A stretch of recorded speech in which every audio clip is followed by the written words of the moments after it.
Ladies and gentlemen, the 5 Minute Major podcast of STL is back and we are live, baby! Woohoo! Let's go. It is NHL Trade Deadline Friday, March Come on, man. 6th, and it is going to be a wild ride. We are super excited to kick things off and super excited to have our first live broadcast and hopefully many more to come.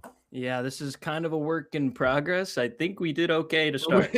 We winged it, but it worked. Mike, shout out to Mike for putting a great little intro countdown in. I don't know how I did it. Hey, we'll take it though. Oh man. As always, it's brought to you by Across the Board Games, Gateway Sports, and Skate STL. Just wanted to shout them out as always. We'll probably do a couple little live ad reads as we do when time passes, but for now, we want to know how everyone's feeling, how their team is doing with the trade madness. I know the Blues fans are antsy, obviously, with the whole Parayko situation, which we'll break down and give our thoughts on. But we've seen tons of trades from pretty big names, and some of these teams are stacking up, bro. Like they're ready to make these cup runs. It's basically going to be a fight to the death in the Central, and then the East seems wide open. So it's going to be crazy. I don't know how you doing, Josh. I'm ready to talk hockey, man. I'm so antsy. I am ready to go. I am super excited. It is going to be a wild day, and yes, it is. Let's jump right in. Let's start with the big question for a lot of the people that have tuned in. Are St. Louis Blues? Okay. Colton Parayko. It is the biggest topic that has been around St. Louis. Did not accept the trade. So here's the thing. Mike and I talked about this in our pre-show talk and everything like that. It was a heck of a return. I was excited. So. I was excited. Merksa, the prospect, I mean, he was just a younger version of what we have in Colton Parayko. Basically. And then the first round draft pick is always nice when you're potentially entering a rebuild. But with that being said, I will defend Parayko here too. We talked about this. There's no ill feeling towards Colton Parayko. He had every right in his ability to not accept this trade. And he's very close to getting a lot of accolades here in St. Louis. Longest tenured defensive player. Yep. About to top Barrett Jackman. And very close to having the most games in a Blue Note jersey, which is held by Bernie Federko. So he is Mr. St. Louis, if you want to label anyone on this current Blues team. And I believe his girlfriend is connected with the Emos family. So yeah. I read that. Shout out Pat Maroon for dropping that little tidbit of knowledge on us all. But crazy how it all is working out. But I don't think anyone saw Colton Parayko being a player that they were going to try to move. No, and it's a little disappointing as Blues fans because you prepared yourself, right? Armstrong told us, hey, like things are going to happen. I'm trying to move everybody that's over 25. And the fact that it was Parayko to be the first to like be asked to waive made people a little stir crazy. And then they saw the return and they thought, okay, like I think we can do this.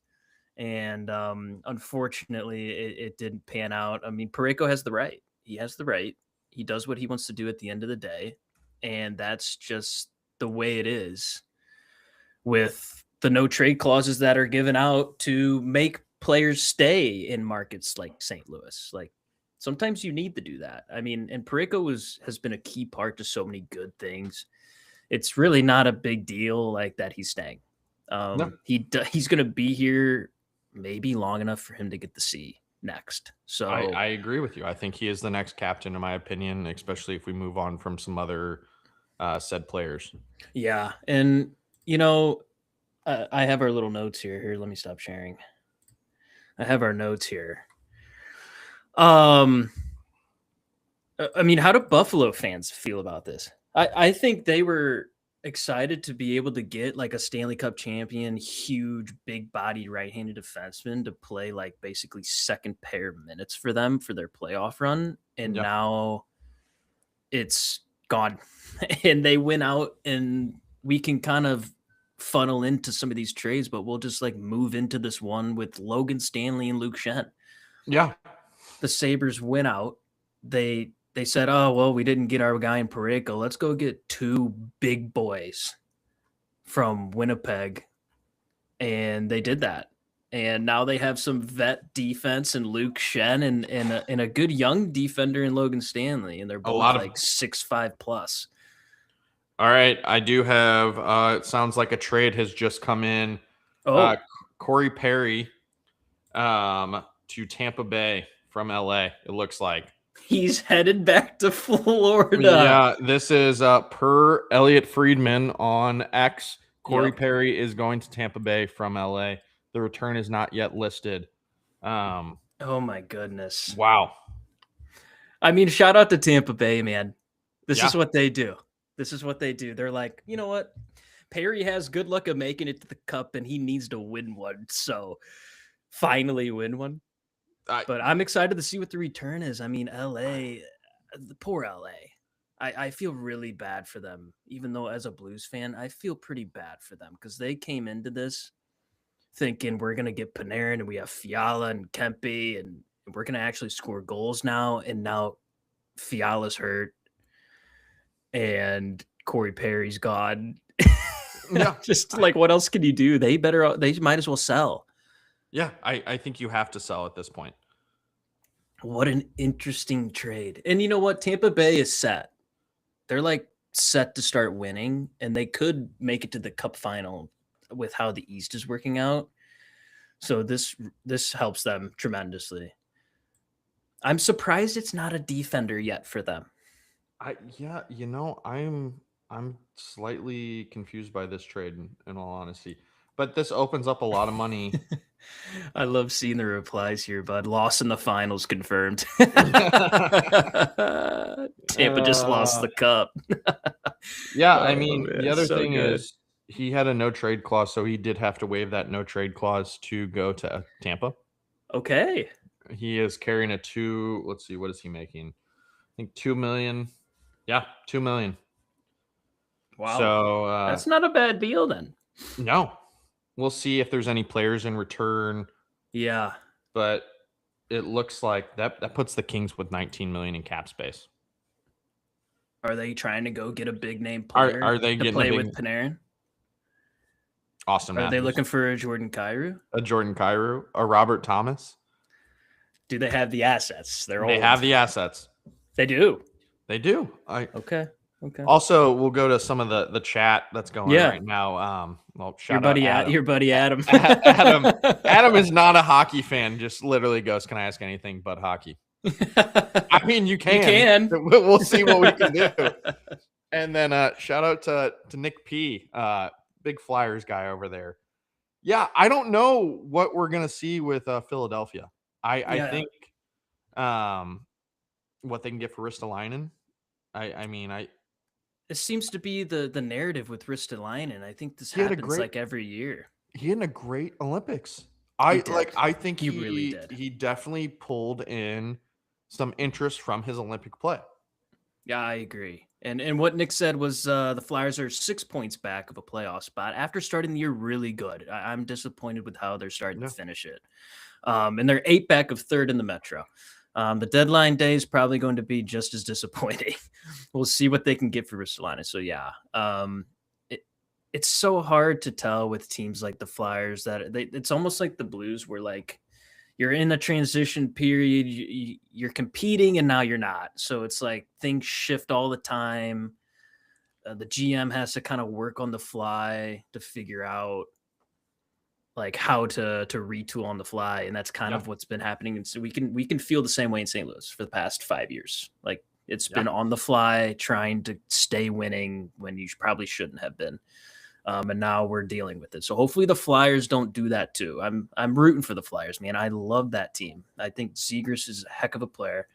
And honestly, Vladar's been playing better than he should have this year in goal, but they don't really have any huge game breakers. Same with the Blues, just like not a huge game breaker. They have a Konechny, they have a Zegras, but they don't really have like a a Panarin or whatnot. And so we'll see what happens with Philly. Keep an eye on the trades, Josh. I'm going to break down what's been going on, and keep asking questions in the chat, guys. We love it. Yeah, we love want to it. keep engaging with you guys. This is pretty cool so far. All right, I'm going to go all the way back. February 24th. This trade kind of kicked it all off. It's like, oh man, stuff's going to start happening soon. The Penguins, they got Sam Girard and a second-round pick in 2028 from the Avalanche for Brett Kulak. I loved this trade for both teams. It's a good trade. Colorado gets a big body D-man who can lock it down because they need it. And the Penguins get a young, experienced defenseman in Sam Girard who can move the puck, he can skate, he can produce some offense. So that's good for their narrative too. So that's a good little trade. And then finally, it basically nothing happened for a few days, and we're like, oh, okay, boring, whatever. March 2nd, the Oilers kicked things off. And you know what? I was a little bit surprised. To my knowledge, the Oilers are so handcuffed, bro, like with everything. I'm surprised they could pull this off. But they got Connor Murphy from the Blackhawks for a second-round pick in 2028, which is like, who knows what that's going to be. This is a good trade for the Oilers. They needed it, and they need more still. Yeah, which I mean, they have no room in their cap space. I mean, they're sitting at $475,000 in cap space right now. Just brutal. So I don't know what their long-term solution is. Their back end is stacked with overpaid defensemen, if we're being honest. Like Darnell Nurse is making 9.25. Yeah. Jake Wallman is going to be making 7 starting next year. What a weird deal. Yeah. And then you got Evan Bouchard's that is making 10.5. So which is warranted for him. Mm-hmm. I think he should be making 10 plus for sure. Heck of a defenseman. Sometimes he has his lapses, but I think he just makes it up with a point per game. As for the Oilers in the West, buddy, like, dude, this just can't be their year. Like, after making it the past 2 years and losing the way they have, they somehow kept McDavid this past offseason, or extended him. So they do have him for 2 more years, but in 2 years, he has to leave. Right? I mean, like, this team has to rebuild. I think it's going to be much like the Wayne Gretzky era where he leaves to go somewhere else. And I can agree with that. I don't know where it's going to be. I don't know if it's going to be a Canadian market. I don't know if it's going to be a U.S. market. But for him, I think he's going to move on because this team, I think, is now stagnant, and they're back in some bad contracts again. And the players that they're locked in are not producing. Yeah. Maybe it's a one-off in a bad season, but what are we trying to accomplish here with this decor that you have? Yeah. I'm going to pull up Connor Murphy's stats. Has he been pretty good? I mean, I thought he's a pretty lockdown D-man. Let's see here. He has 13 points in 60 games. He's a -3 here. I'll share my screen for the viewers. I forgot I can do that. HockeyReference.com, shout out. Don't mind the ads. Oh my God, he was a 20th overall pick in 2011 for the Phoenix Coyotes, now the Utah Mammoth. That is a long time ago. I did not know he was 32. 13 points in 60 games. He's played 800 plus games. Let's see his.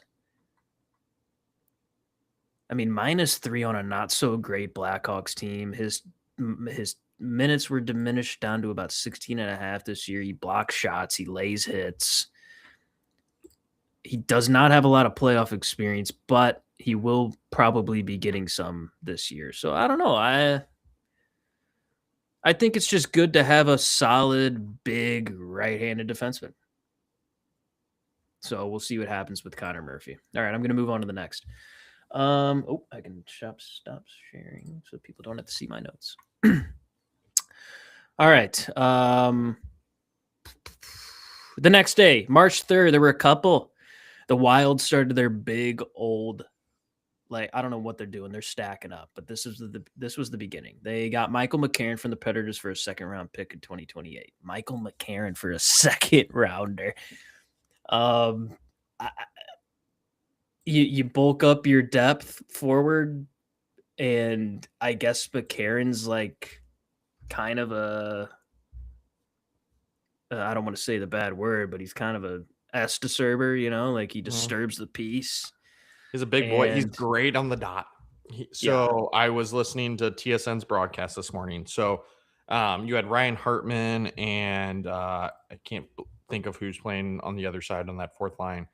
They were taking turns taking faceoffs depending on the side of the dot. Okay. You had this guy who's almost 50 something percent on the dot, upwards of 53, 54% in his career. Okay. Your fourth line center spot, and he's winning faceoffs on your fourth line. That's huge.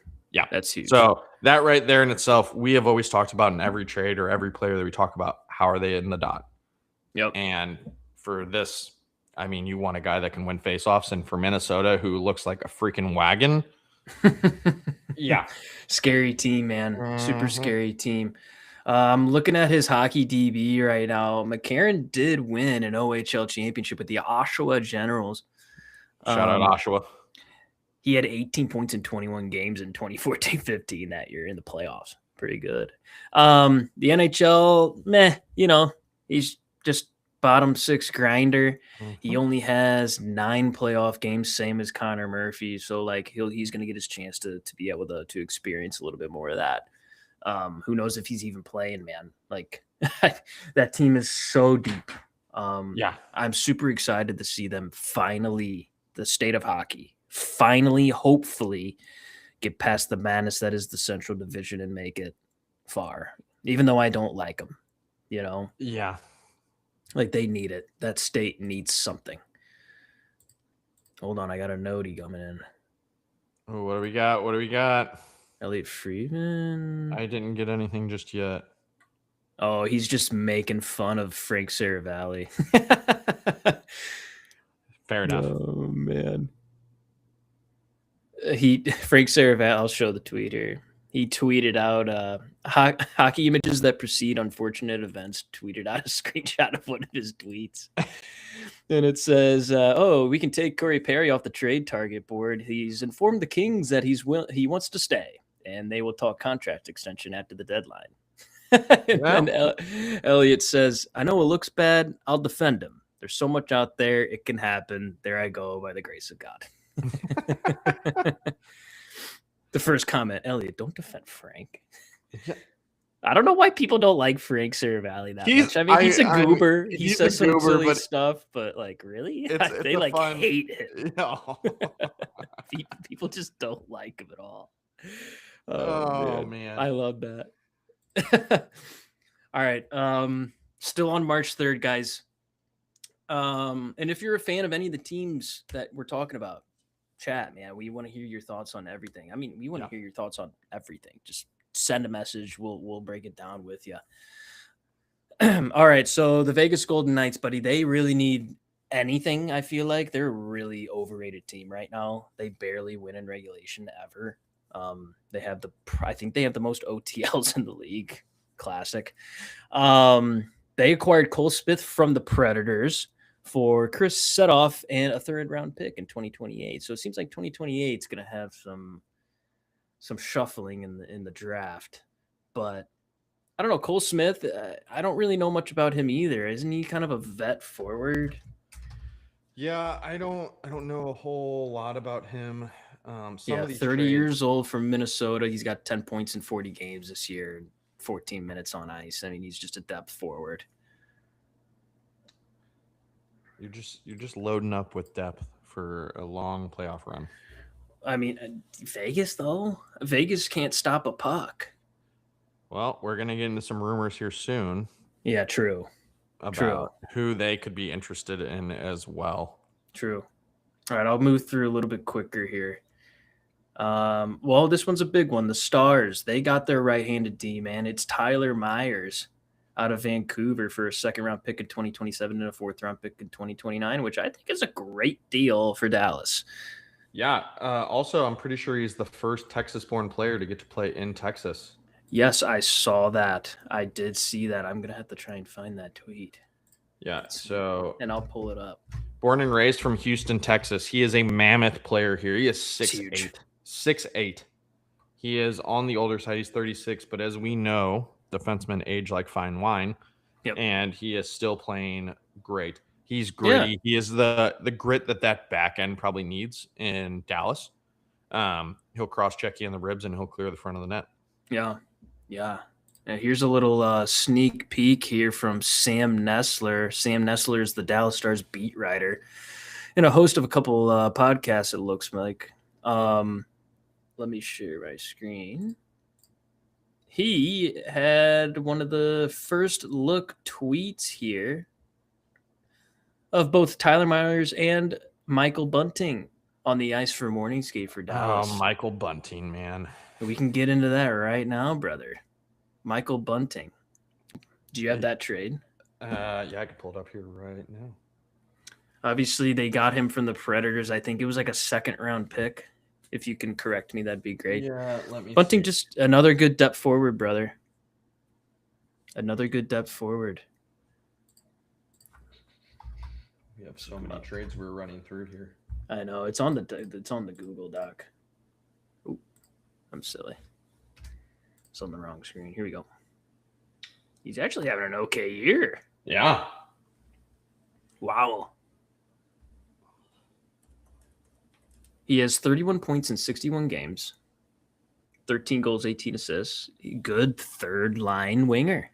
Yeah, so he was traded to Dallas from Nashville on Thursday for a third-round pick in 2026. Great deal. It looks like Nashville's tearing it down, but keeping the big guys. Kind of, yeah. So Bunting is in his final season of a 3-year deal at $13.5 million, averaging $4.5 million in value. Let me look that. Let me pull up Puckpedia so they can get a view.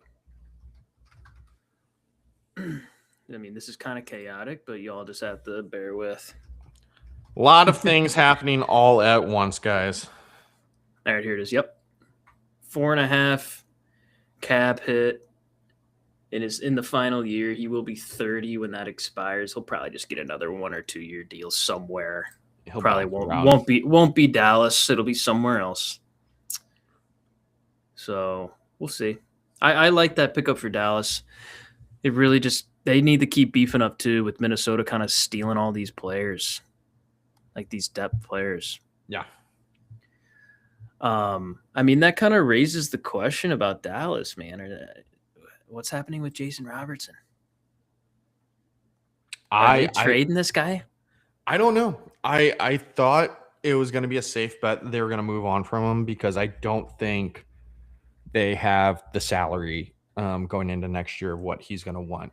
I thought the Blues were a dark horse to try to land a player like that because I think the Blues could offer him the $12 million for 7 or 8 years. But I think they're going to hold on to him. I think with the rumors circulating that they didn't want to take on a lot of players with term because they want to figure out what the long-term solution is for Robertson.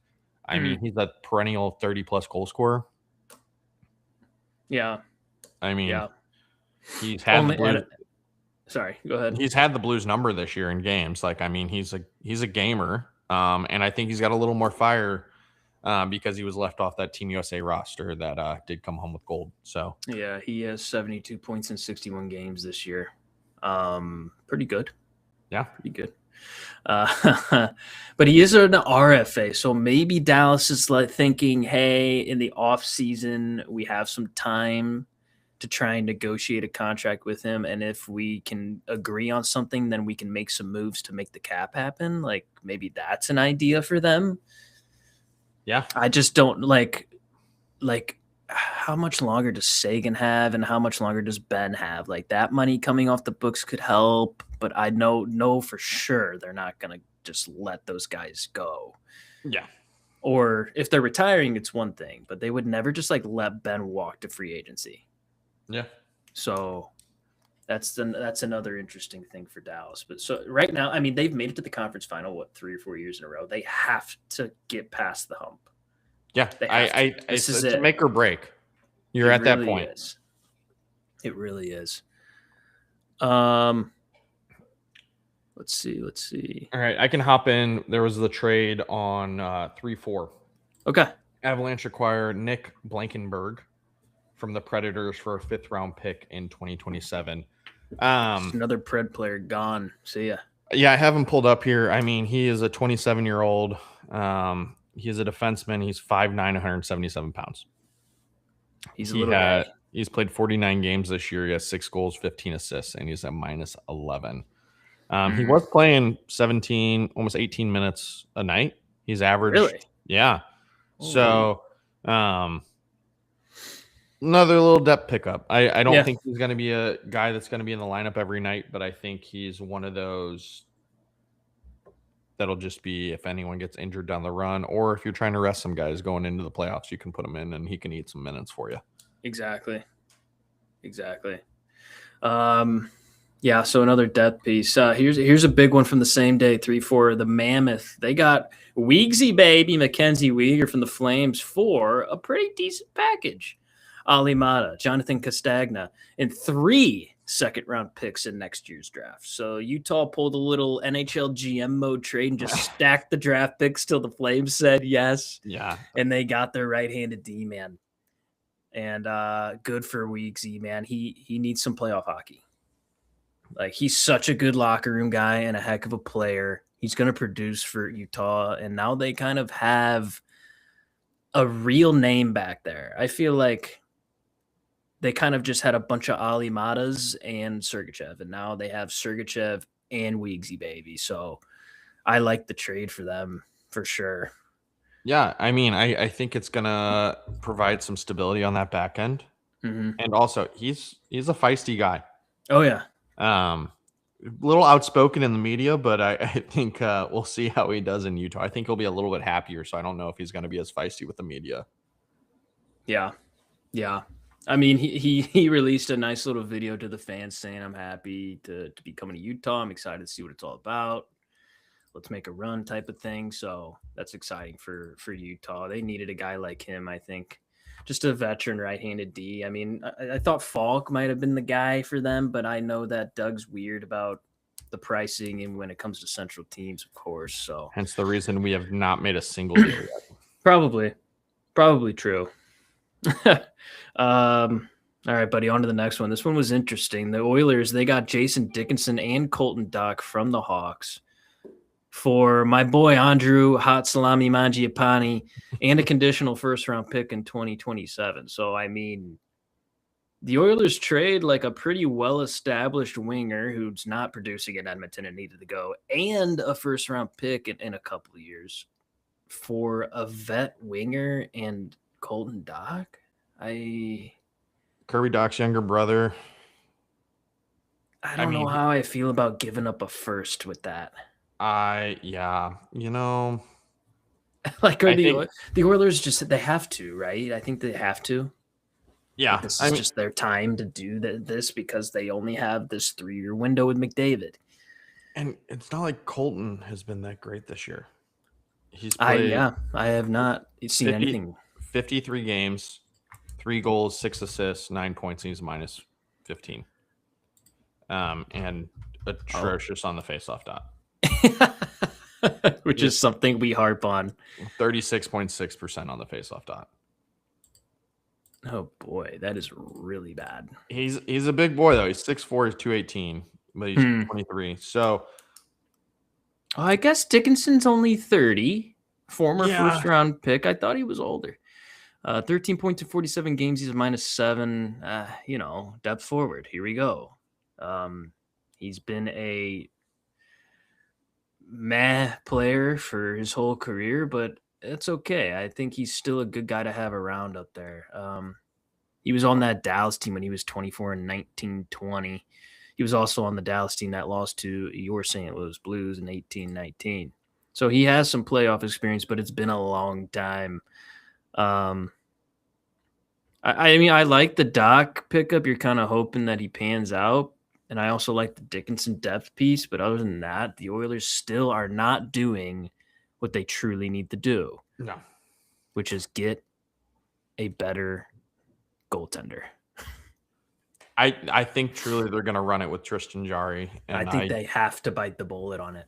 I don't know. Also, did we second round pick? is what we're seeing for Corey Perry. Okay. Did that just get tweeted out by? Yeah. Elliot? It's a bunch of people are putting it out now, saying it's looking like a second round pick. Oh yeah, and the Foligno brothers are together. Yes. I don't know if we mentioned it at the beginning of the pod, but these two are reunited. I think it's future consideration. So, Yeah. Well.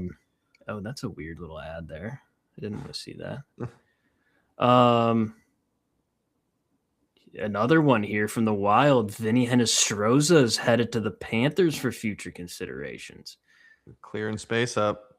I think so. Dude, the Wilders, they still have to get Vinny Trocheck. Are they gonna do it?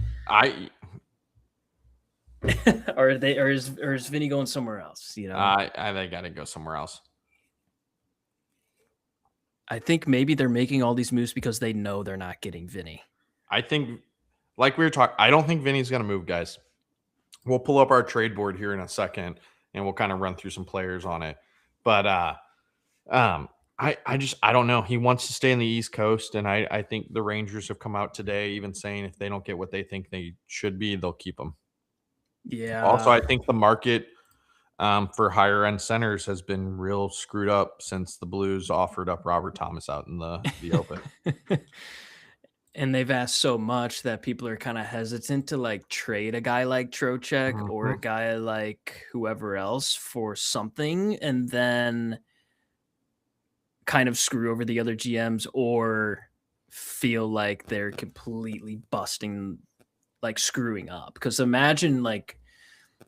just imagine Robert Thomas gets traded for a prospect and a first round pick. Be like, oh, okay, like we got a high end, we got a Hagens and a pick for Thomas, great. But then Trocheck comes out and they get like a Dvorsky who's already established in the NHL and a D prospect and a first round pick. Like imagine being Doug Armstrong. You'd be like, no flipping way. So I can understand where the hesitancy is, but it all comes back to Army just needed to just pull, like he just needs to accept fate, I think. Yeah. But, I mean, the big name guys can wait till the offseason, but like the guys like Falk and Suter, they need to go, man. They just need to. It's just the way of the world right now. I'll move on to the next one, but Vegas, they got Nick Dowd from Washington for Vikman, who's a goalie, and a third round pick and a second round pick. So vet going to Vegas. They're trying to bulk up their depth, even though they need goaltending as well. The Avalanche, which I think this was also kind of a counter because they can't afford a couple of the bigger names. They went out and got Nick Waugh from the Leafs for a first round pick and a conditional fifth from the Leafs. So I like this trade for the Avalanche, man. They're trying to do the same thing the Wild are doing and the Dallas Stars are doing. Yeah. Just bulk it up. We already mentioned Michael Bunting. That was for a third round pick. The Wild, here we go. They got Petrie from the Panthers for a seventh. Like, what a steal. Yeah, steal. I mean, he's making almost nothing. He's, I think, 38 years old. Just right-handed shot D. Right-handed shot D, man. Give him some more playoff time. He wanted it in Florida. He's not getting it. Send him to Minnie. Mm-hmm. Anything else going on Twitter? Yeah, there's really not a whole lot right now. Yeah, it's kind of that weird downtime, which is kind of crazy to think about. Yeah, it's wild. We are kind of hitting a lull. I think people are a little surprised by the Corey Perry trade, but it is like silent right now for Blues. Yeah, there's nothing. Here, I'm gonna pull up Jeremy's tweet that he had this morning. Yeah. Jeremy Rutherford, shout out Jeremy Rutherford, the best reporter in the NHL. Also, while Mike's pulling up that, let me do a quick little ad here for our lovely sponsors over at Across the Board as well. Lose Josh? Okay. Did I lose you there? Can you hear me? Or was it me? Oh, it might have been me. All right. It might have been me. Sorry. You're all good. Here, let me try and share this again. Yeah. So while he's pulling that up, so let's talk Across the Board for a moment. Across the Board provides the best high-quality board games in the area. Visit them at West County Mall, Frontenac Mall, their new Crestwood location off Watson Road. Stop in, say Josh and Mike sent you in. They'll love to hear from you. If you can't get to them in St. Louis, don't worry. You can go to shop.atbgames.com. Mike's got it pulled up right here. Put in your email, subscribe. They have every Blues or every NHL team right now in the penny hockey game. Mike and I both have penny hockey games. You can play the game. You can use it as a display piece in your house, in your man cave. There's so much potential here. All handcrafted games. We've been in their workshop. We've seen the people that design these games, and they are nothing but family. They're great. They're amazing. So make sure to stop on in. Tell them that we sent you in, and I believe they have a spring break sale going on as well. Look at this. Pick up some fun games. They got some good drinking games. My favorite is the Battleship drinking Battleship game. Ooh. So it's a good one over there. I know it's apparently they're working on making it the official game of the United States Naval Academy. Really? So, yeah, I think is it this Fire in the Hole? No, if you go back, it should be the Sink or Shoot. Yep, there it is. That is it right there.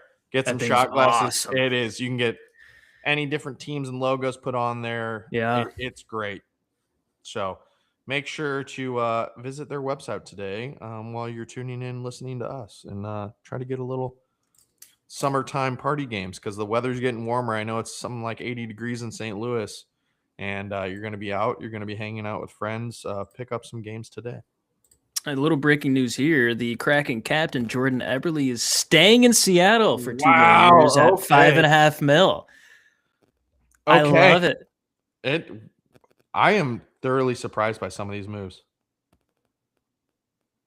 I love it because Jordan Eberle is one of my favorites ever. He actually almost kind of made me an Oilers fan. And the fact that David Perron played on the team back in the day. But Edmonton can, kick rocks at this point. But no, Jordan Eberle, heck of a player. Bench rates. We've talked to bench rates. They're a great group there. They have their little player card here. I mean, he's mostly green up here. Faceoffs could get a work on, whatever. Doesn't really play penalty kill. Who cares? But everything else, this guy is just a quality veteran winger. Let's go. So shout out Seattle, kind of keeping their guys, huh? I liked it. I'm kind of surprised. Also, I guess Thomas Welch put out there 11 minutes ago from Puck Empire, Matthew Knives could be available from Toronto, but it would take a massive offer to have them be willing to give him up. Yeah, I did see that as well. What would you even pay for Knives? He's having a down year. He's still a baby, though. Yeah, I mean, it's going to be a hefty price. And he also signed that new contract recently. So, I mean, he's getting paid a decent chunk of money. So, I don't see him moving on from Toronto. I think that's another offseason deal. I think Toronto's going to tear it down. I think we're about to see a rebuild in Toronto. And I think that fan base is just going to be struggling. They're already struggling every day of their lives. Mm-hmm. All right, here's this JR tweet. If you're not following or have his notifications on or anything, he's the best reporter in hockey, 100%. Here's some thoughts that he had this morning. You'd expect the Blues to be busy, but it takes trade partners. Army's prices have been high, but push comes to shove when this day finally comes. So there you go. It's been quiet on the Thomas front. A few teams could make a last-ditch effort, but he says it's probably going to off-season.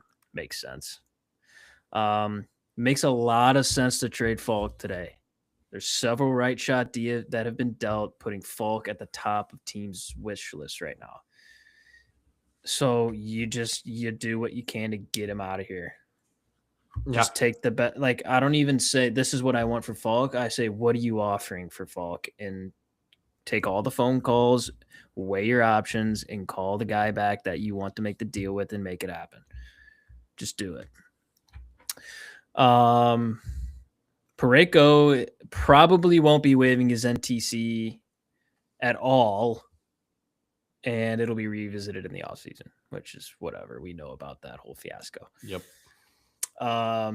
He totally agrees that Joel Hofer is the goaltender, which I'm on board with. and Bennington should be moved at some point. It's limited options right now, but obviously the offseason again.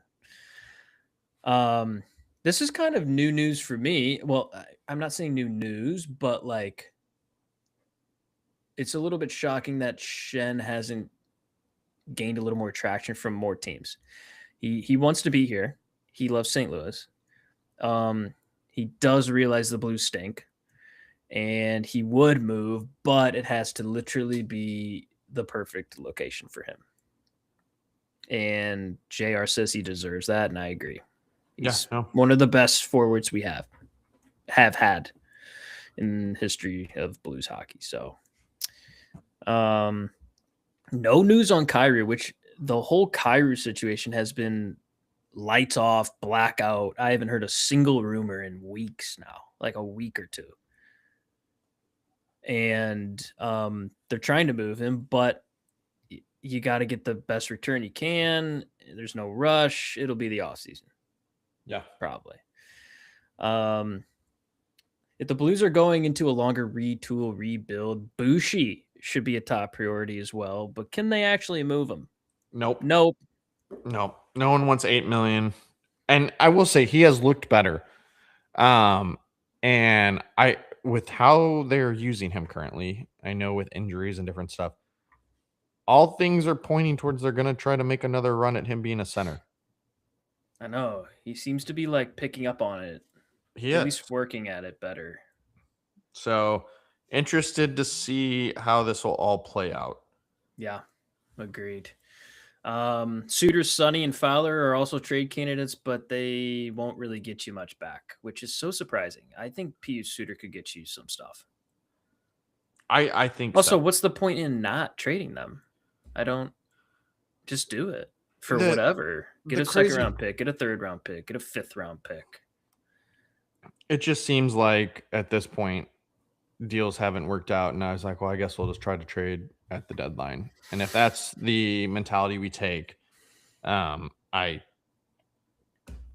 to be very frustrated come 3:00 when they announce that he is going to have a press conference. Oh yeah, you have that tweet.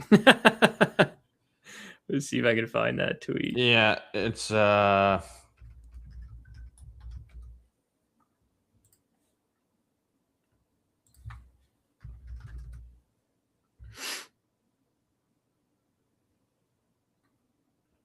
Let's see if I can find it.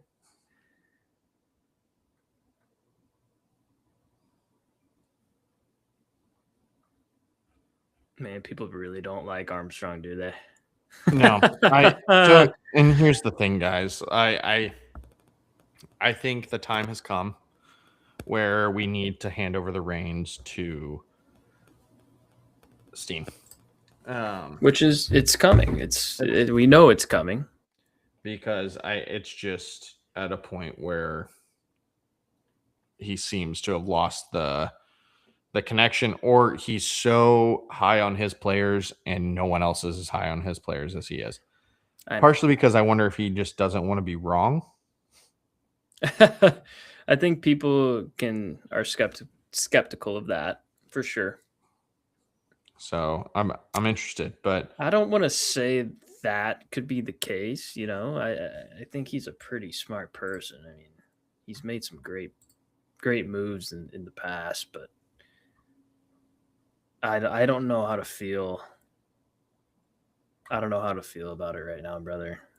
Yeah, it's just tough right now to think about. This is like the weird downtime of the trade deadline. People are talking frantically. We're not going to hear any news for a little bit.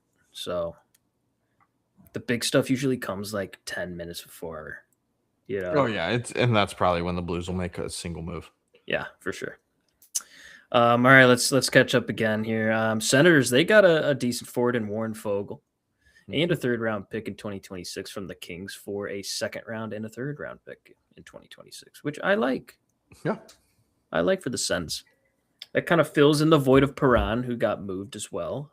I'll mention that one. He got moved to Detroit for a fourth round pick. He's still hurt, had a sports hernia, recovering, but if he comes back, that's a great playoff experience step forward for the Red Wings. Yes, and he knows the system. I agree. So those are two teams that, like, Red Wings, they took advantage of their situation that happened last year. The Senators are a dumpster fire. It's I I mean, maybe not a dumpster fire, but they're just, I don't know. They're I not, I don't know what they're doing. they take one step forward, two steps back, That's what I and feel. it's they have so many good pieces though. That's the frustrating part. It's come down to a lot of back end issues. I think it's a Yeah. good team, but the goalie issues of what has hindered this team. Um, Yeah. and I mean, your backup goalie is James Reimer right now on your NHL roster. Nothing against James Reimer, but Everything against James Reimer. He's too old, man, to take that 30, load on. 37. Olmark's I been really disappointing too. and But and he dealt here's with the he personal he stuff, dealt with the which personal we things, gave which him his graces, of course. But it's a shame. yeah. It's a real shame. So what do you? I mean, what do you think they need? What do you think the Senators need to do? I mean, let's look at the standings here. So I think a lot of question marks are: do you want to add scoring? Okay, And I still think their D group's pretty solid. I like their D group. Could they I do add too. another guy? Yes.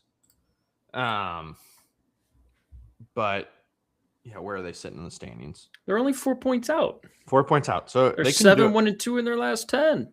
So they're Yeah. keeping up with the Blue Jackets, who are also on a crazy run. Also, But looking at you, what do you got? I was just thinking, like, can you really get over the Bruins or the Canadians in this wild card? Or is it almost better to try and go? Well, no, you're not catching the Red Wings. I don't think you're catching the Red Wings. It No. has to be a wild card chance. Yes. You know, the way Montreal's playing, they're a little too stagnant. They got to start winning again. And with Columbus and Ottawa winning, that it might be like a last few game, like flip flop in that wild card yet again, which is going to be crazy. So I don't know. I agree that they need some scoring. I feel like Stutzla's got too much weight on his shoulders. And maybe Warren Fogle can fill in and put some pucks in the back of the net, but they need a dynamic scorer as well, on top of having Stutzla. Here's a little update from NHL News. Jonathan Mastershall and Eric Holla are not skating for the Preds in practice this morning as of 9 minutes ago. Interesting. Do you want to pull up our trade board we got? Yeah, let's do that. I will stop mucking it up about the dang Ottawa Senators. I love them, but I think it's a lost cause season because of goalie issues. I agree. Which is a shame. And then Brady getting hurt and Brady hurt. the news with the locker room Yeah, junk, which was really handled kind of poorly. Yes. So, all right, guys, here we go. This is what we got. This is not everybody, obviously, but these were kind of the names that we wanted to talk about overall, that we think are kind of gaining the most traction in the news right now.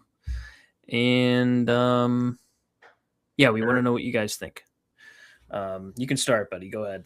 Start wherever you want. This isn't in an order. This is just pictures with names. Yeah. So shout out Nick. We did have Rasmus Ristolainen on this list as a guy that could be going. I think the guy that you and I have continuously talked about is Mario Ferraro. And what San Jose is doing. We looked at this roster. I'm pretty sure they only have 2 defensemen that are signed after this year, and the rest are all going to be free agents. Is San Jose going to move him out? Is San Jose looking to add defense to this group? And when we're talking about adding defense, there are options out there. You have Ristolainen, you have Justin Falk, you have Colton Parayko. If we saw that Colton Parayko wasn't willing to waive to go to Buffalo, who's a really big contender, I think Colton Parayko is safe to say he's not moving today. The other thing we talked about is Ryan O'Reilly. He has all the power. And with all the other moving pieces out of Nashville, it kind of makes me wonder if he's like, nah, I'll just stick it out. Or if you're the Blues, do you add a Ryan O'Reilly if you're gonna get rid of some of these other pieces today? I don't know. Yeah, well, we know how Ryan O'Reilly feels about losing, and he hates it so Yeah. much. And it's just there's no doubt that he would not come back for that sole reason. Yeah, and I think him and Barry Trotz kind of have a gentleman's agreement. He has no trade protection, so No. Trotz could just trade him anyway. But O'Reilly and him have kind of agreed that, hey, I want to stay. I don't really want to go anywhere. And Trotz is supposedly hanging on to that gentleman's agreement, but you never know, dude. Someone might be desperate enough. The Avalanche, the Lightning. I thought the Lightning would have been a good fit. Even Detroit, like those teams that want a termed vet centerman who can produce. You never know. There might be a package deal where Trotz is like, I have to take this, Ryan. I'm sorry. Yeah. Also, if we're talking about centers going to Detroit, Vinny Trocheck, what do you think about that? I think that is something Detroit should be kicking the tires on because I think Minnesota's starting to fall out of it. Yeah, I think Minnesota, we're gonna find out, is done. I think Minnesota's, unless something crazy comes up that they can add, I think they've added the depth pieces. I think the writing was on the wall. They weren't going to get a true number one center. Because I don't think anyone wants just Jesper 4. As you guys can see, Mr. Candyman says ROR is launching his music career, so you can't take him out of Nashville. Yeah, didn't he do like isn't it like a kids album for the kids or something? I didn't know he did an album. I gotta look it up. I swear he's right though. Let's look it up. Let's see. Hold on. Why Predators Ryan O'Reilly started his children's music venture.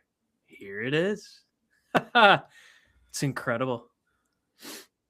Let's see.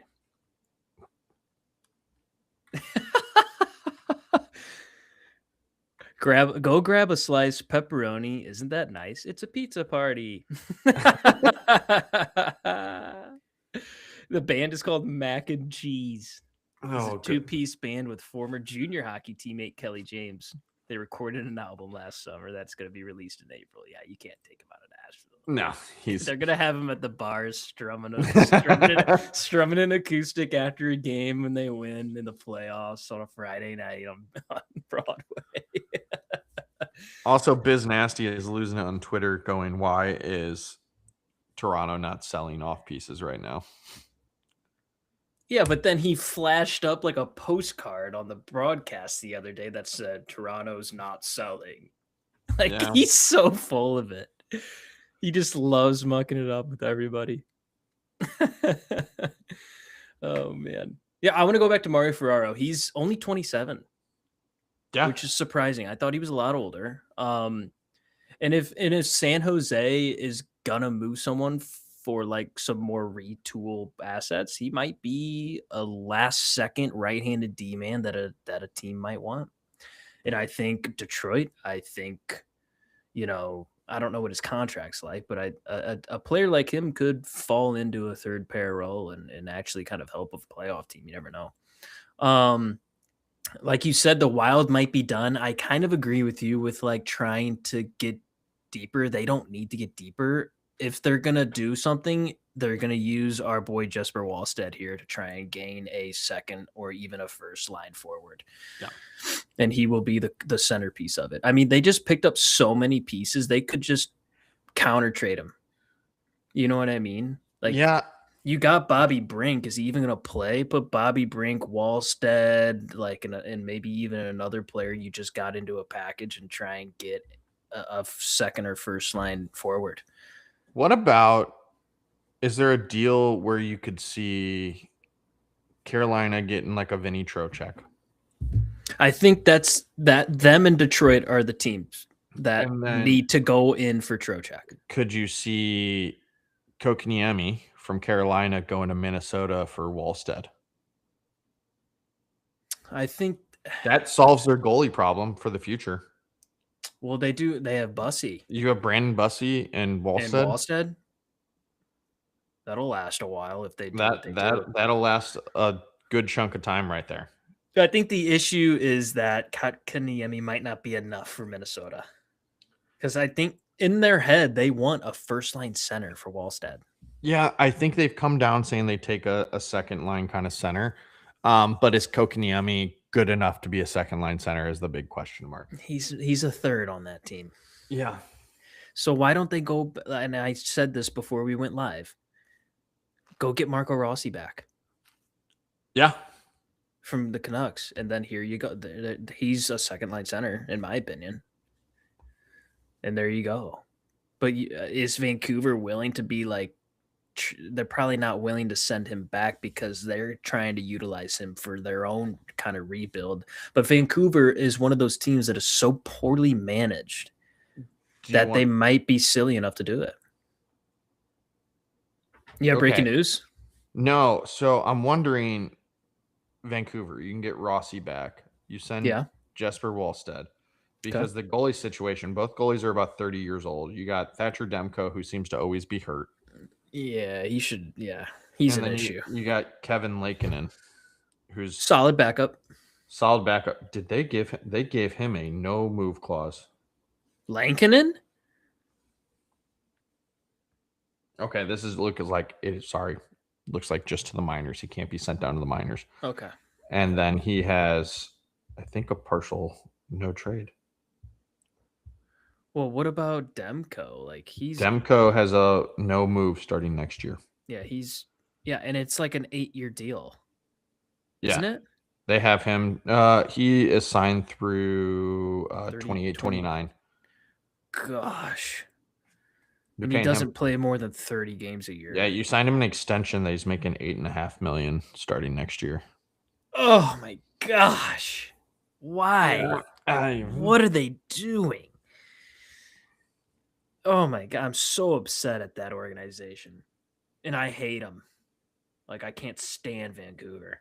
And I still feel bad. I mean, Vancouver's got almost $12 million in cap space. Well, if they didn't sign Demko, they'd have over 20. Could you make a deal to get Rossi into St. Louis? I wonder if they would be happy with a Jordan Kyrou. Yeah, like Kyrou for Rossi. Straight up. Yeah. I think I'd probably want a vet D back or something, or pick, second round pick. Third round pick, even maybe. Probably a second round pick in 2027. Kyrou for I mean, Rossi's a great player. Yeah. He had a nice breakout season in Minnesota and then got traded. I don't know how he's doing this year, if he got hurt or what, but yeah. I don't know. Let me look up his stats real quick. That's how I was like, I'm pulling him up right now. Okay. I also love the name Rossi, and I would totally get a jersey with Rossi on the back of it if he comes to the Blues. 17 points in 29 games. I mean, yeah, it's okay. Face-off dot's been garbage. 49%. I think that's all right. Oh, there it is. Yeah. Yeah, no, I mean, he's actually it's a career high. Yeah, have him fight it out with Dvorsky for the second line center. I mean, yeah, I don't like him being 5'9". It's just but he also had 60 points in 82 games last year. He's a 20 goal scorer. He's feisty. He wins decent amount of faceoffs. Not great, but almost 50. David Pagnotta is saying St. Louis Blues will need to drop the price on Justin Falk if they plan on moving him. Great. Just about what we thought. Mm-hmm. Apparently, the Hala market is also slowing down. Really? Yeah, it's softening up at the moment. San Jose is lurking in the wings for a top 4 defenseman. We got Justin Falk for you. Here, Nick P's coming back with some more Flyers talk. Oh, what do we got? Since we mentioned Ristolainen, and I will show it on the stream screen for about 20 seconds. Here we go. Sounding like Briere wants a first, a solid prospect, and another pick for Ristolainen. And it appears teams are telling him to get bent so far. Totally Rightfully agree. so. Yeah. I was like, that's insane. That's like what we're asking for Justin Falk. And I Right. think Falk is having a better year than Ristolainen. Yeah. Briere, another guy that I think looks at his team and has higher value in his players than what the market is showing. Yeah. But what are you going to do? I mean, you see what some of these trades have been, and you're like, whoa, okay. Like I can like Weegsy baby. I mean, he got a ton, I feel like. I mean, nothing like crazy good, but he got a ton. So in Aristolainen, I feel like is the same kind of caliber, maybe a little less than Weegsy baby. Like I feel like a prospect in a first or a prospect in a second isn't bad, but then asking for more than that, it might be I don't know. Here's the speculation on X right now is someone going, would the Rangers send Trocheck to St. Louis for Robert Thomas in a package of picks and prospects, and then St. Louis flip Trocheck to go somewhere else? But what are we ultimately getting out of that? You would get Carolina's first and Schneider and Trocheck. I don't want to do that. That sounds like an No, awful that's deal. terrible. Yeah, that's people are like, well, are you going to be willing to take a player to kind of then move another player? That's so convoluted. No, no, no, This no, no, no. See, Rangers fans, settle down. Settle down. I get you want Robert Thomas, but you're not winning right now. And neither are we. We're trying to sell him off for prospects. We don't want 30-year-old Vincent Trocheck, Schneider, who is whatever, in a first. No, no, no, no, no, no. if we were competing and Vincent Trocheck was an option for us and we were in a playoff push, I would take Vinny Trocheck in a heartbeat because he could be your second line center. He would Yeah. I mean, I solidify a agree. lockdown penalty kill. That's the other thing. He will bring so much to the table if he was a penalty kill specialist on your team. Yeah. That's I mean, why him he and made Team JT USA. were so Oh, good. Yeah. mhm. Him and JT Miller were so good for Team USA. Didn't give up a single goal on the power play, which is crazy. I hate that deal though. No, I think like why wouldn't Carolina make the deal? They have great prospects. I was going to say the amount of teams that have not done anything yet. It's weird. Maybe they're just like, okay, the East is so like the East teams especially, it's so wide open that even if we don't do anything, we know we have the team to compete. Yep. And then the West is like, okay, we're selling and the only teams buying are the three central teams. So are we going to try and sell to the East? But if the East is kind of like, I don't want to pay that much, we're in a stalemate overall, just in the league. So I don't know. Vinny needs to go. He is a playoff hockey player. Yep. And the Rangers need to not be stuck up. And neither do the teams that want him. They should pay for him. But Robert Thomas, a 26-year-old at 8.1 who is a point per game, will be your first, maybe second line center on your team, probably behind Mika. And you're going to give us 30-year-old Troch. We're not a playoff team. Let's not forget. Yeah. You're going to screw Vinny Troch out of the playoffs. And he says no to that deal. Troch? Says, yeah. Yeah. He'd be like, Drury, you are. I'd be like, I'm not going to St. Louis. Everyone's saying that right now. Like, I'm not going to St. Louis. Like, I'm not going to Nashville. I'm not going to Chicago. Like, I don't know. Maybe if you're a young player. My thing is, you have to move on from someone. Apparently, the Penguins are working to trade Stuart Skinner as of an hour ago. Stu. Hey, he's got the playoff experience. He really does. And he's been better than Jari this year. But they're trying to trade him. Why not? You have Shelovs. Yeah. Okay. What do they call about Bennington? 1-for-1. People have been rumored about it. 1-for-1. Bennington for Stu. I think you take that deal if you're the Blues. Breaking per Jeremy Rutherford. The morning skate was canceled this morning for the Blues. Yeah, they play tonight. But like I figured they'd still get a morning skate on. I think Montgomery is just completely done caring for this year at least. He's just going to play Mayu 25 minutes a night like he should. And then he's not going to play Berggren for some reason. Yeah, I don't get. You're gonna get me riled up because I am pissed about that.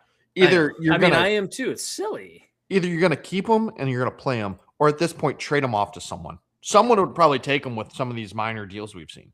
Yeah, I agree. You can 1-for-1 him for another prospect for sure. Any other players here? I mean, the hollow market, I'm surprised. I think it'll pick back up when the time gets to the crunch. Blake Coleman seems like that was a guy that I was wondering if Dallas was going to be interested in. Yeah, I think Dallas was rumored for sure, but I don't think they could pay or wanted to pay. And then also Tampa Bay. I'm surprised Tampa Bay didn't try and go for a Blake Coleman. I mean, they just got Corey Perry for free, basically. Yeah. Why not get another player who's won with you, or at least has made it far with you, has the experience? Also, I don't know. Let's talk about. So Carlson was traded last night. Oh, big yes. Trade. I kind of forgot about that. Yeah. So Carlson goes over to Anaheim. Whoops. Mike will pull up that trade here in a second. Yep. The big debate now is what is the future of the Capitals? They're not out of it. Yeah, but they kind of are. But they kind of are. And rumors leading up to this week had them trying to go all in to get a scorer in Kyrou. But now, like, this move to me means they're waving the white flag and they're done. Well, the thing about Carlson was he was going to be a free agent. He's ancient. But, like, he's the greatest defenseman you've ever had. In my opinion, he's someone you just keep on a vet min until he says, I'm done playing. But, I mean, you get picks out of it. You kind of set yourself up to try and go into the future. You're still close to winning games, so why wouldn't you keep him? It's that middle ground that like teams get stuck in when they can't win, but they think they can. I don't know. Per Frank Saravelli, the Hurricanes are looking for a game breaker. Here's Jordan Kyrou. Yep. There are a lot of people though that are rumbling that the Blues haven't made any like minor league movements on a game day, which is making people think that no one's moving.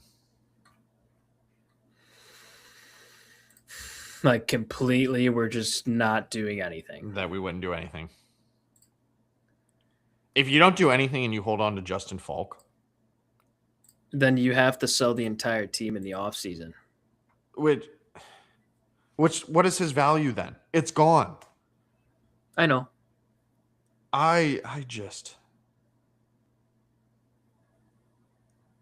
mean, I'm on the same boat of frustration as you, buddy. I don't like we don't have the answer. Yeah. Obviously, we're just kind of spewing, and that's what we always do. But it's calculated. It's calculated opinion. Unless it's a deal with San Jose where you're just like, hey, they'll just walk across the hallway. Maybe. Just like, hey, here's all of our big name players. You make your playoff push. You give us all of your picks and some prospects, and we'll call it a day. Yeah. I mean, they had the cap space to take on 2 big names. We have an hour and 40 minutes until NHL Trade Deadline is over. I wish I could have like a countdown clock. I know. I don't think I do. I don't think I can set one up, but it is what it is. For those who are listening, not watching at this time, I have the John Carlson trade up. He went to Anaheim for a first and a third, which I think is a really good return. Yeah. So Anaheim, like overall, it's a good trade. Morally, it sucks because he's your guy and has been forever. But Anaheim gets another great D-man with right-handed shot with Trouba, Gudis, Carlson. You have some vets that know how to win.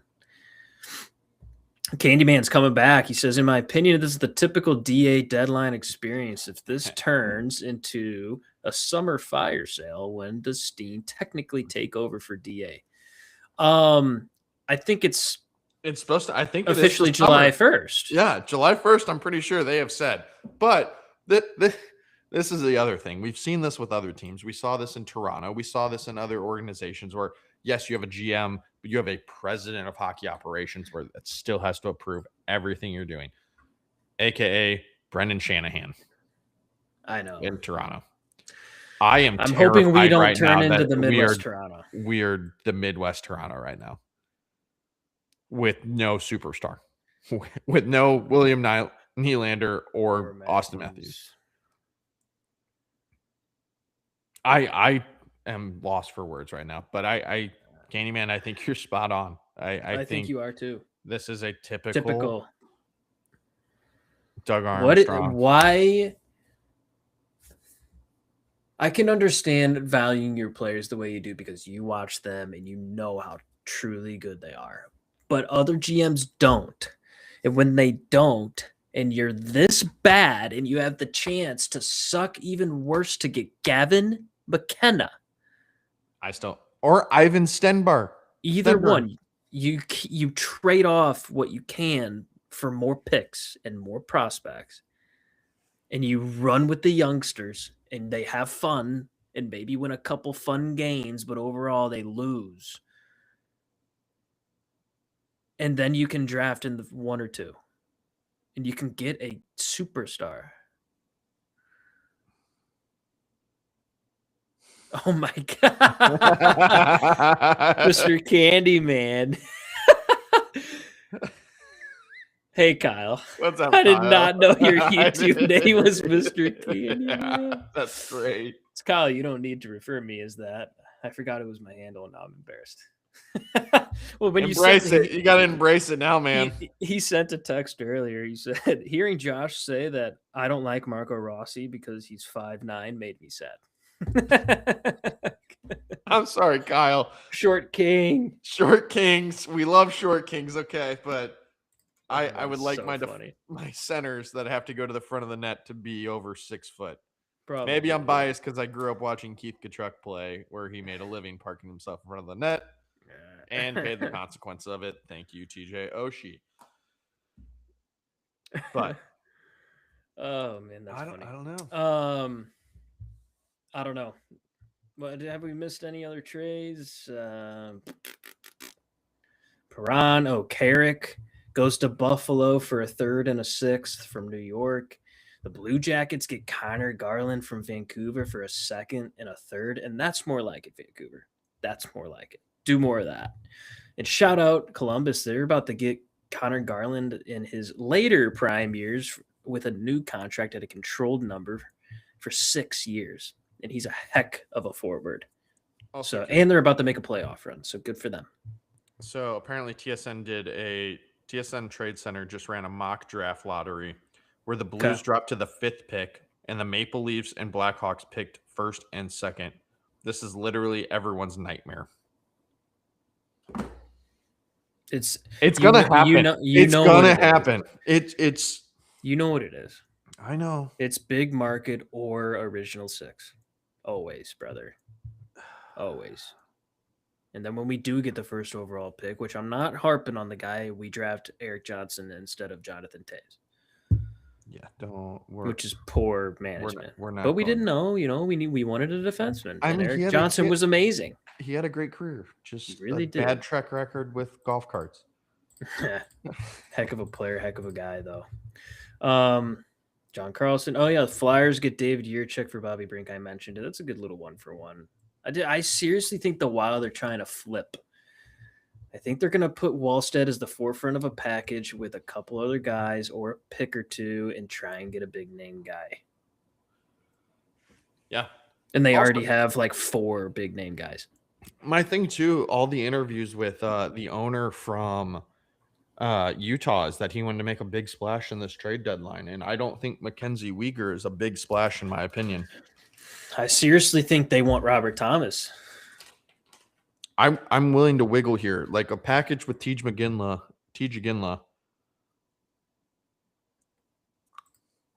You can thank Al McInnes for that draft pick. Spot on. Hey, you know what? I'm not gonna hate on it because Eric Johnson was a heck of a player, over 1,000 games. But For other we teams. could have had Jonathan Taves. What were you saying? Sorry. Oh man. Here, let me bring up the trade board again, just cause. Just kind of fill the screen with something. This is fun, kind of clicking around. I'm just gonna eat some popcorn. Watching this dumpster fire of an organization we got going right now. We haven't talked about a few of these guys, bro. Nazem Kadri, baby. Nazem Kadri. And this all How is he not traded yet? Him and Blake Coleman are those two guys not being gone yet. It boils down to the management up there just being one of the worst in the league. Just them in Vancouver. They don't know what they're doing. Like Kadri is a playoff beast, centerman, gamer, POS, like gets in people's faces, injures them. He's that type of guy. He just turns it on. I don't care how old he is or what the contract is, and I don't care what his movement clause is. You take what you can. Someone's calling you saying, hey, we have this second round prospect we drafted last year in a first round pick for Kadri. Boom. See ya. Kadri, I don't care what your movement clause says. If you don't take this, we're going to make your life miserable in Calgary. That's what I would say, which you can't because of the human nature of everything. But he needs to go. Apparently the Canadians are circling back on Nazem Kadri right now, actually. Okay. Who's this tweet from? Elliot? As mentioned on the Daily Face-Off panel with the boys, told the Canadians have circled back with the Flames recently on Nazem Kadri. This is Dave Pagnotta. Okay. I like Dave. He's been pretty good today. Yep. The fourth period is his little Twitter handle. Mm-hmm. For those that you can't see it. Hold on. For those that were wondering what Ovi thought of his buddy Carlson getting traded, I had the video here from Sportsnet, and I'm going to share my screen. Boom, and let's listen into Ove. I wonder if anybody can hear it. Hold on, let me double check to make sure. Still ironing out everything on these live broadcasts, but we like this. Okay, I'm sharing the tab audio. That's huge. There we go. So everyone should be able to hear this. I'm going to keep the volume low for now. Obviously, sad day. Probably the toughest day in my career. I'm talking about like personal-wise. But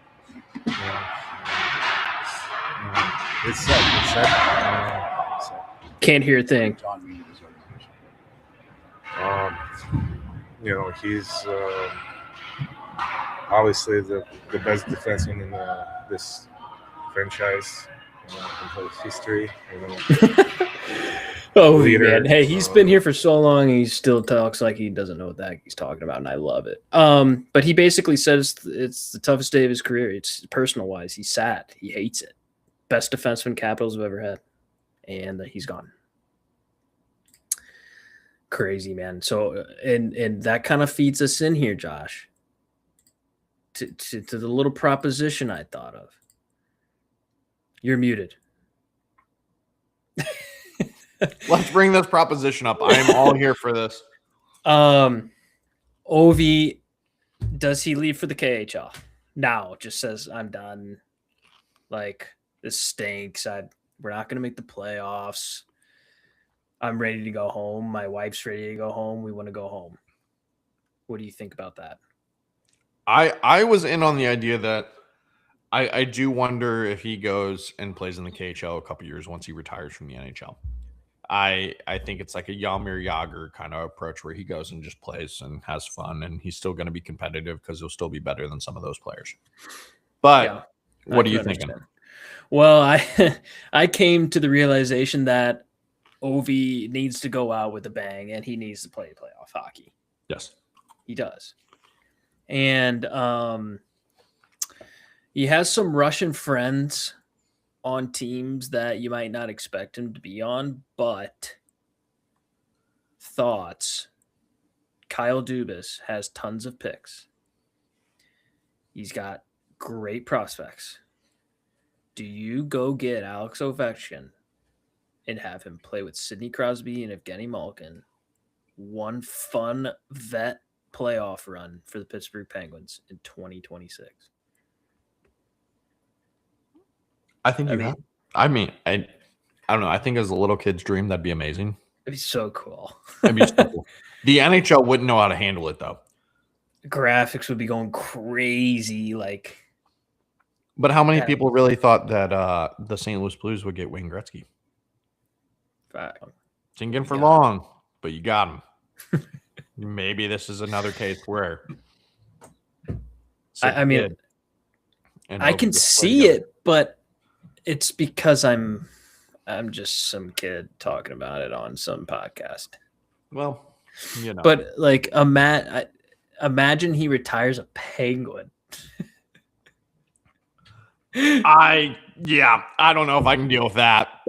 He has to at least sign a one-day contract and retire with the Capitals. Oh yeah, 100%. I mean, knowing Ovi, he won't go anywhere, and he'll say, "All right, I'm just gonna be the captain of the Washington Capitals and play it out. And if we make the playoffs, we do. If not, I go home to Russia." But it would be fun to see him play with Sidney Crosby. One year of playoffs with him, be amazing. Who else have we mentioned? Big Bob, Sergei Bobrovsky, Florida. I think they've kind of accepted their fate. Yeah. They're too injured. They're just a little too far out of the playoff race. There's a chance that Bob is moved, and I think there's interest. The obvious teams are Vegas and Edmonton. They need goaltending. They need something. They have been terrible. Like, it's just been brutal. Here's Kyle. Kyle says, Ovi doing 1 year in Pitt might burn so much good faith in DC. Yeah, that probably wouldn't be good for the psyche of the Caps fans, that's for sure. Pittsburgh fans might be like, what's happening? But I think Bob needs to go. Just let him play playoff hockey and try and make a run with somebody. I mean, are some sneaky places like Montreal or Columbus even maybe? Or poor guy. The rumor now is if we see Nazem Kadri being sent to Montreal, it would include Patrick Laine going back in return. Oh, Patrick, buddy. He needs to get out of Canada. Yeah, man. It's not working well. The poor guy can't stay healthy, man. No. And then he had the mental break that he took, and he was so good. He seems happy in Montreal, though. That's the worst part. I know. But they're trying to move him because he can't play. He's just not a part of that future. But could you imagine if Laine gets moved and then he starts just going nuts again, 50-goal scorer? Like, it would take a lot, but that would be crazy if he just turns it around like that. Man, what a heck of a player. It's kind of a shame. He killed the Blues. He used to kill the Blues. Absolutely kill him. What do you think about Bob, bud? Do you think he's going anywhere? What is the asking price? I don't think get what you can get and re-sign him in the offseason. So anyone that needs a goalie, I think it should be a cheap rental. I agree. I think it should be a second-round pick for I maybe. don't think that. Really? Fourth round. Wow. 4th round pick, Bob, get him up for a playoff run. And then you just re-sign him for 2 or 3 in Florida again. Yep. I could see that. He's made a lot of money. Yeah, He's made a lot of money. He doesn't I need think the money anymore. he is just ready to finish out as a Panther. Yep. Yeah. I mean, the only guys we haven't talked about are the Blues players. Do you really want to like break down everybody? At this rate, I don't think anyone's getting moved. I don't know. Here, let me pull up JR tweets just to kind of keep everybody updated if you haven't on your own phone. So hearing who is this guy? I don't know who this guy is.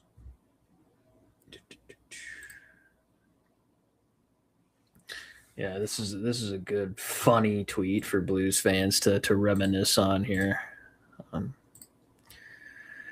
This is JR back in this is Armstrong back in December. We're not going to be selling 50 cents on the dollar out of anger. We're not considering trading players less than the value we think that they're worth. I need other teams to think that our players are better than they are, and other teams want me to think they're worse than I think they are, and that might never happen. I want to say so many bad words right now that I can't. Like, I want to call him names, but I won't because I'm an adult. But in my head, I'm calling him names. Just I wanted everyone to know that. This is that quote. Step aside. That quote is so bad. Like low key, that is a terrible quote. Yep. You said this in December, and now you're trying to trade your guys. And they don't want to pay the dollar. They'll pay you 75 cents. They'll pay you 80, 90 cents, but they aren't paying you that dollar. And now if GM saw this, they'd be like, all right, whatever. Like, I'm not working with you. And I just don't get why. Hey, now, I don't come after Zach Sanford. Man, that is. I won't let you say anything good about Zach Sanford. He won a Stanley Cup. He's terrible. He won a Stanley Cup.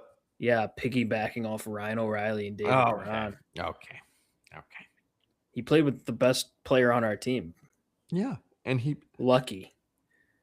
Okay, you want another guy out there? You could have been out there. Could have made it. Oh man. You have anything else? No. That Rutherford tweet. I just. This is the way it's going to go every year, and it's all the Twitter messages already. We had some options, but we just didn't feel like they were right for our team. Had a couple hockey trades, but it just didn't work out for us. That's where it's going to be the press conference every year. I just value these guys in these locker room, and I think it's an off season. I think we can turn it around. I think we're out of the retool. Last year was a joke. Like, I get that we did what we did, but Lord have mercy. It is true colors are showing, man. It's been this way for 4 years. I like this tweet from the Chirp, and the Chirp is a pretty funny follow if you don't follow him for Blues Twitter. Sometimes they say some absurd stuff, but it's funny either way, or it's actually a great point. And I actually like this idea. Jersey has been linked to us for a while. Why not try and get Simone Nemec and have Kyrou be in that package? Yep. And I think that's a great trade. New scenery for Kyrou. He goes up to Jersey, gets to play with Hughes. Sure, why not? And we get our young European offensive defenseman. Yeah. I like it a lot. I think, and if Jersey, first of all, Jersey's also been a joke with management lately. They feel like us right now too. I think so, where they thought they were gonna make it and make a run. People get hurt as that team is made of glass. Yeah. And they need the trade, but more people keep getting hurt, and it's time to trade. I mean, Nemeth shouldn't be the guy they trade, but it's time to trade some of these guys who won't stay healthy. My thing too is like at some point trade some of these guys off and just recoup some picks too. Yeah, I mean, true. Oh, you mean just for the Blues and the Devils But and even whatever? the Devils, like, Yeah, because let's see. I agree with you. I totally agree with you. Do they still think they have a shot at getting Quinn? No. Well, Minnesota's going for broke. They need to win the cup in the next 2 years, this year or next year. And if they don't get to keep Quinn, that'll be an utter failure. Yeah, talk about. So that was the other debate going into this NHL trade deadline. You're going to move Dougie Hamilton. You still have Dougie Hamilton. The Blues still have Justin Falk. You threatened Hamilton. You literally threatened him as a player. He came back, produced, and now it's back to square one. And then you traded Palat, who in his first game with the Islanders scored a power play goal. Yep. I'm going to look at his stats right now and see how he's been doing since going to New York. That's another vet player that likes playoff hockey. Mm-hmm. He has 4 points in 11 games. You know, whatever. Not changing the scene, but also stability on that team. That is half the points he had in 51 games. So I think it's a step up. Yep.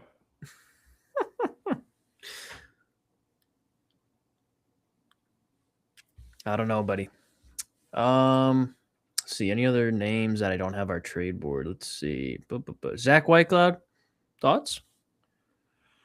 I would love to get him. I agree. But another guy that I think is comfortable staying in Calgary. Yeah. I think that was the rumor, is he was very comfortable staying there. Yep. He's okay to go through this rebuild process and have the stability. He's going to be their number one guy. Yeah, I mean, he's going to move up that lineup real quick. Yeah. But it'd be another guy. I don't know what the price is though. The prices have been so weird for this deadline. I blame it on Armstrong for not getting a deal done with Falk yet. Yeah. And then the Parayko failure, which I guess it's not a failure. I shouldn't say it's a failure. Parayko, it would have needed to be his decision anyway, so I'm not going to say it's a failure. I'm just saying the fact that Parayko was going to get a lottery draft pick prospect and then another first round pick at 32 years old for basically a second line defender. And Falk is a little bit older, but he's basically the same thing. He's a third or fourth defenseman on a team. Fourth or fifth, I'll say. So he should be able to get you like a first round pick. But Army wants he just wants a top prospect and a top pick for Falk. Yeah. Which he's not on the run that he was at the beginning of the year, so you can't do it anymore. But he still plays 20 plus minutes a night, right-handed shot, can run a power play, can play penalty kill, he does everything that a playoff team would want. So why isn't he gone? It costs too much to get him. Yeah. Or teams are wanting us to eat money, and Doug Armstrong's like, I'm not doing it. I won't eat anyone's contract. Because he knows he's going to have to eat on Booch's. No. For 8 years straight. They'll keep Booch till the end. I think they made that bed, and they're going to have to lay in it. Poor Steen. I feel terrible about that one. Well, that's what a lot of people are saying, that if Armstrong doesn't move any of these players out, he is leaving this franchise in a terrible situation in the hands of a rookie GM. And I don't know. Even Twitter or X has died down substantially right now. There's like nothing, no moves happening right now. Yep. I'm refreshing. I'll share this one. Blues views. I don't really agree with most of their tweets. Is it the McMahon deal? No. Here we go, guys. Yeah, here you go. I'm sure we're all feeling the same way here. Sources are telling me I've wasted the last 6 days staring at my phone, refreshing Twitter. The situation is fluid, but people close to the situation say I need a new hobby. The life of a Blues fan on deadline day. Mm-hmm. That's a good one there. I don't know if there for those listening right now. I got any questions, any thoughts, any mock trades? What you got? Yeah, exactly. Here's another one. Announce Oscar Sundqvist to Anaheim for a 7th round pick, and we're set for the next season. Heck yeah, baby! And then they re-sign him. Shout out Blues fans in Kansas. Shout them out. Man, a lot of negativity on Blues Twitter. It's about all the time anyway, but it's even worse right now. Yeah. McMahon for Kyrie and a conditional 3rd pick. Is that the one you were talking about? Yeah. That is god awful. That is so dumb. The only reply is, you're trolling, right? Nick Waugh taking his first warmies in Colorado. Looking good. Oh, we got Avs Dallas tonight. Good game. Yeah. As of 17 minutes ago, I guess Edmonton Oilers may not be done. Like they stated, they could be circling back to acquire Bobby McMahon. Who's that? Per the Hockey Insider. Who? Oilers, you said? Oilers might be trying to make a deal with Toronto. For Bobby McMahon. Sounds like the Hurricanes are working on a move for a bottom 6 forward. I thought they were looking for a game breaker. Things change. Ever changing. Things change. They can't get Robert Thomas. They can't get Vinny Trocheck. What are they getting? Also, I love TSN's coverage keeps flashing pictures of Justin Falk, Braden Shen, Jordan Bennington. None have moved. Not a single one. It's so good. Here's the Isles talk. Talk with takes this a very tiny grain of salt, but the Isles and St. Louis Blues have come back and are talking about Thomas. Interesting. What are we getting in return for Thomas from them? Well, we're getting cash at least. Yeah. And then we're getting Barzal. They're not moving Barzal. Well, then I'm not trading Thomas. Yeah. Like Doug, what could Doug ask for from the Islanders and have them be like, sure? He's gonna say Matthew Schaefer. Yeah. Matthew Schaefer might be the most valuable rookie. Oh, I think. Well, they have that center prospect in college, Finley. Don't care.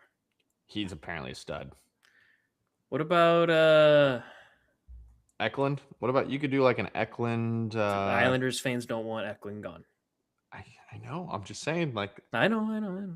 Maybe we're overvaluing our prospects or our players and prospects we have here. Blues? Yeah, no, I'm just Thomas? I'm kidding. Bro, I'm kidding. I know you're kidding, but some people think that he is overvalued, Thomas. And I'm thinking he is a 26-year-old center who wins 50% plus, has a point per game, plays great defense, scores 20 plus, assists on 60 plus, controlled for 5 or 6 more years at $8 million. And you're telling me you're not going to give us 2 of your best prospects in a first-round pick? Yeah. Like Utah should be happy we're only asking for like Tej and Denoyers. Because we could be asking for like Cooley straight up. Yeah. Which I would do in a heartbeat. So as of right now, your St. Louis Blues have completed 2 trades this year. we traded Nikita Alexandrov to the Los Oh my Angeles gosh, for Akil yeah. Thomas. Poor And Nikita. He could have been on this roster right now. oh, actually, we've done 3 because we traded Bukestad to New Jersey for a minor league center Who's been good? who's been solid, honestly, really good. And then we traded our all-star Matt Luff, for a gritty winger from the Islanders. So we've done business with the Islanders already once. So We're back. So We're back, we're baby. working our way back. AHL deal to here's Robert Thomas. I think Dylan Dubé also signed a contract with Springfield.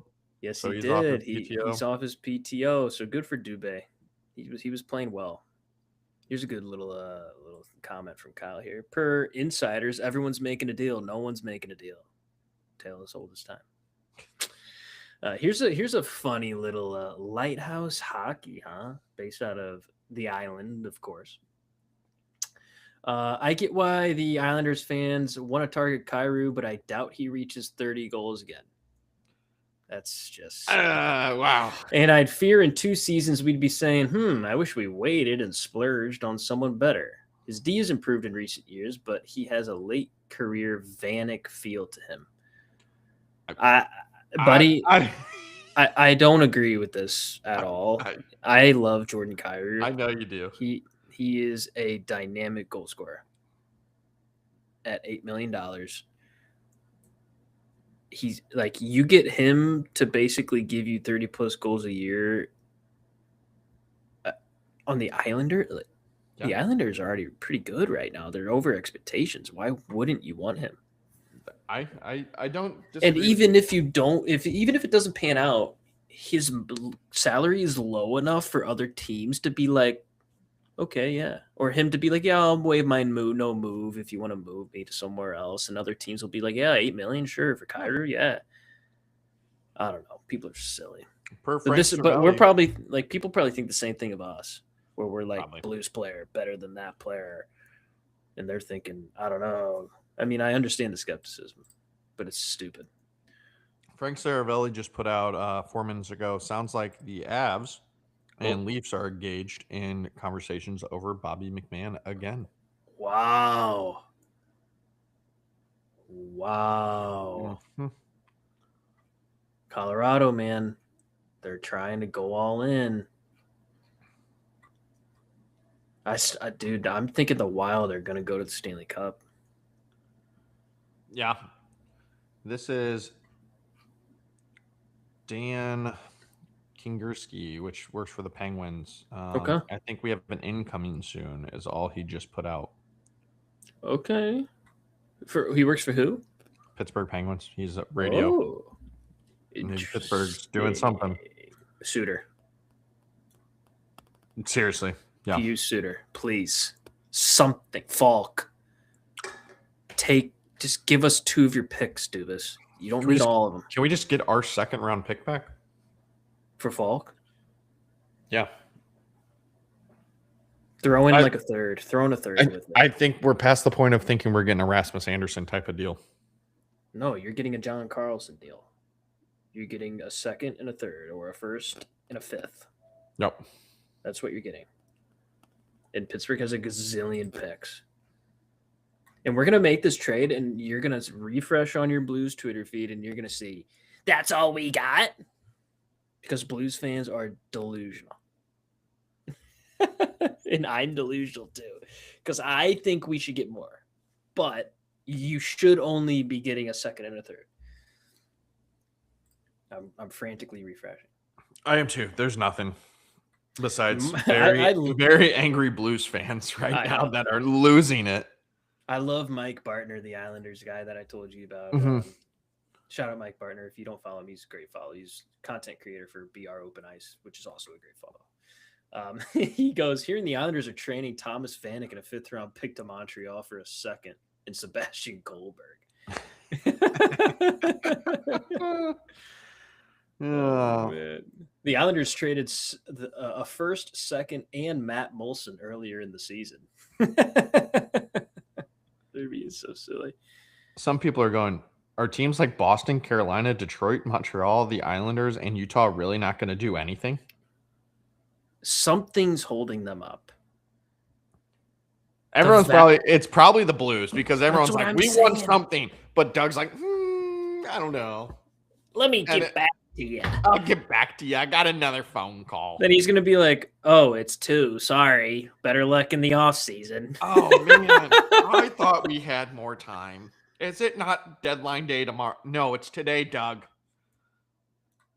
Just give Steen the phone. Yeah, honestly, Steen, do something. Just tell Steen to start answering the phones. Feel like or just literally say, I'm just going to like only trade for Sweets. Yeah. Oh man. Yeah, we're not getting anything on the feed here, bud. Dan Rob Williams, trade deadline shows began 4 hours ago, and there's only been 3 trades. ... Tell me about it, man. We thought it was going to be trade after trade today. Yeah, this is bad. And we're just chilling. So Dan followed up with his tweet and said, this appears to be Avery Hayes, who's being sent down to Wilkes-Barre. It's a paper move, so he's eligible for the AHL playoffs. I don't ever recall management sending for a player in that setting for that purpose, but that's what it looks like. So no trade for Pittsburgh. They're just getting the AHL guys ready. Let's see. Some rumors circulating about Boston and Detroit with Ristolainen. Okay. But nothing. Detroit, man, they have to do it. They have to do something. Detroit's got to do something. Yzerman is just as bad as Doug Armstrong. Just do something. He'll do something because he needs to do some form of a move, and it's probably going to be Oscar Sundqvist like he does. Hey, you already got Perron. He got Perron one. So, like, you just get Oscar Sundqvist. It's a depth piece, got some stability, and you'll be like, well, we had some opportunities. Some things didn't work out, but we were really happy about the addition of David Perron and Oscar Sundqvist. And the guys are playing continues. So, you don't... We have a trade. We have a trade. Nick. Is that Delorier? To Carolina. It's got Nick Delorier to Carolina? Really? That's what they went for with the bottom 6 forward? Good job, Carolina. That's what they did? I don't know, man.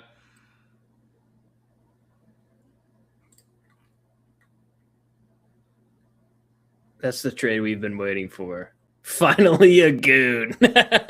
Carolina wanted a little sandpaper. So he's played 24 games this year. He has 1 assist. He's out there he's a Philly Flyer, right? Yeah, he's got what does he got? Yeah, he plays in Philly. He plays 8 minutes a night. He's actually he's not doing a season high there. He's got 13 shots on goal, baby. Yeah, and 33 penalty minutes. He's out there to pound faces in, man. So Carolina gets a little grit, a little sandpaper. Delorier has a career of 5 playoff games where he had 0 points, was a -3, and played 8 minutes a game, laid 13 hits. And that was in 2021-22 for the Wild. I forgot he was on the Wild. So shout out Carolina for kind of breaking the silence, though. Come on now. Let's go. That's a fun one, right? Finally something. Dallas Stars have activated Rope Hentz from IR. Okay. Rupe's back. I'm trying to find anything on let's see what we got. So I wanted to bring up another tweet. Yep. Why is this up? I didn't click on that crap. Where the heck is it now? Oh, well, I was going to go to the tweet where Elliot said Carolina's looking for depth, or Dave Pagnotta, I think, said Carolina's looking for a bottom 6 forward, and then I was going to talk about how Pius Suter would be fine. Yeah. But they wanted Nick Delorier instead.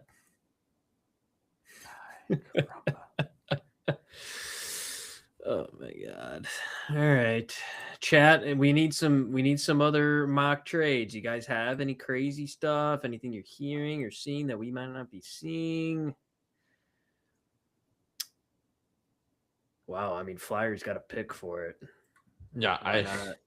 They got a pick for that. So I don't even.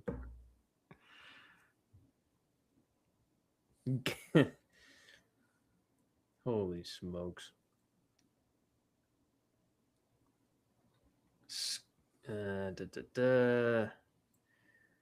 Hawks and Rangers are working on a Derek Puyap trade. Okay. Okay. Do something. I feel like the meme where I'm just like poking. Just do something.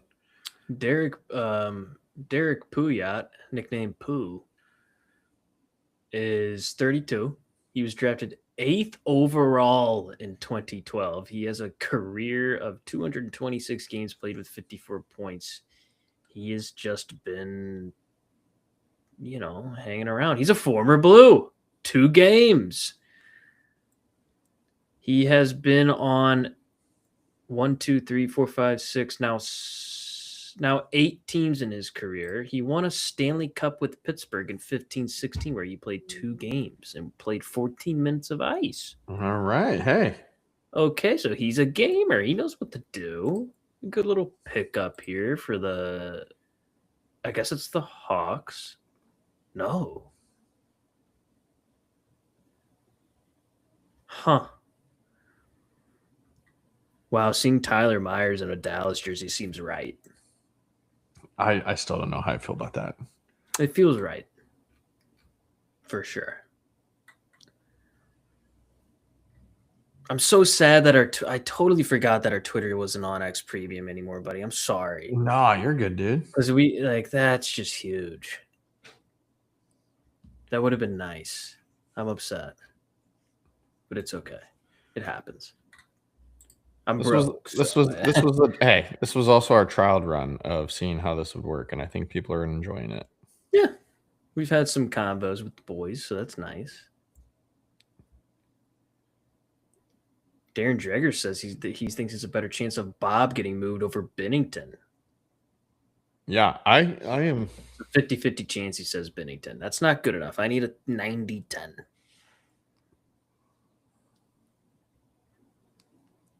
Scott Lawton has been linked to the Seattle Kraken, according to Mr. Merles of Game Notes. okay.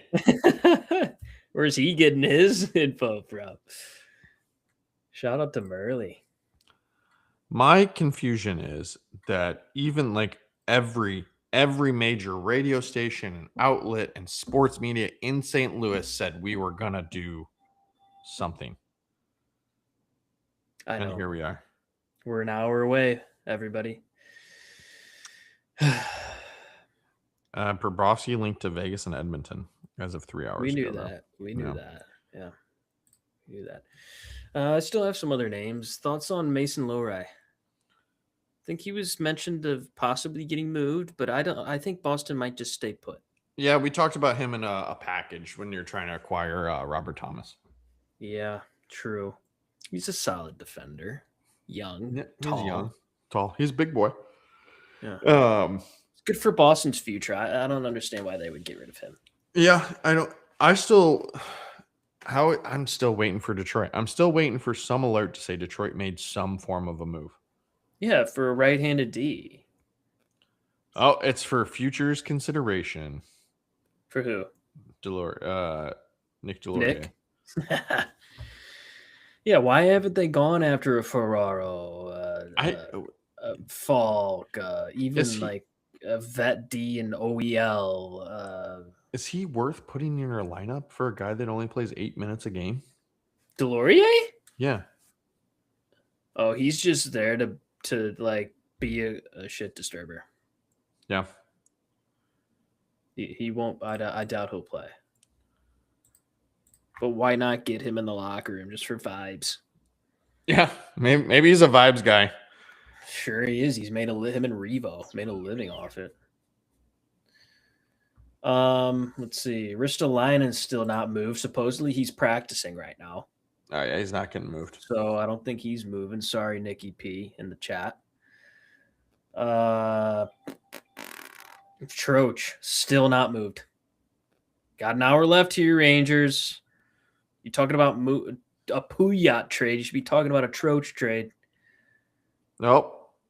Oh, here we go. Some waiver pickups for the Philly team. claims Glendening, so probably why they had to move on. I like that. And then Vancouver claims Douglas, and Florida claims Reinhart. Different Reinhart. If Sam Reinhart, the Sam Reinhart, went on the waivers, I mean, who would be? I mean, everyone would pick him up. Like, how would they decide who gets him? That's a wild thing. Well, the Blues have come out of this break winning some games. I think they're thinking they're going on a glory run. So I think what he said. yeah. Honestly, you imagine. He's like, well, they've shown me that they have that heart again, and they got that dog in them. So, well, Doug, you didn't even buy that dog a dog treat at the deadline. So. Dude, if he comes out and says something like that, I will personally drive to the arena tonight. And I will be Kyle will join me. We'll egg the whole arena. I don't care if I get arrested. Yes, you do. Yeah, it'll be all right. I'll get out on bail. Jeremy Rutherford, under an hour to go. Let's go, JR. Come on now. With nothing. I'm going to reply to that tweet. You should be like, is anything going to happen? Red Wings have interest in Oliver Ekman-Larsson.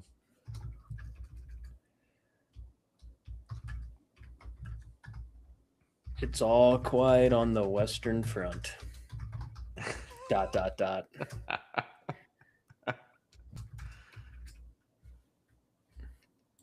And then I'll do a little upside down, one of the upside down smiley face. Mm-hmm. And then I'll do STL Blues, of course. Get a little engagement on JR's tweet. Let's see the replies here. Can you confirm Doug came into work today? Did he take an early 3-day weekend? Does he think the deadline's tomorrow? This is just ridiculous. We're not doing anything. You see what Are we having fun yet? His office has been egged before we could get away with it. Shout out to Kyle in chat. I agree. We could do it. I'll pick you up. Just move Falk at this point, please. Yep. Yeah, there's nothing. This is really, unless this is like a down to the last minute trade deadline which he never does. No, he's like, yeah, we were done about 3 hours ago. Actually, we were done before we even woke up this morning. We just didn't feel like anything was working out, so we decided to just regroup, retool. We'll be back next year. Oh, man. Oh, here we go. I got one from Chris Johnston here. Shout out to Chris Johnston. Great reporter. What do we got? We have your boy, Timothy Lindgren, is leaving San Jose to go to the Caps. I like it for the Caps. I like it. The Caps, good little pickup. Also, I'm pretty sure he was one of the few guys with contract term. let me look at this real quick. Here, I'll pull up the Puckpedia. Yeah.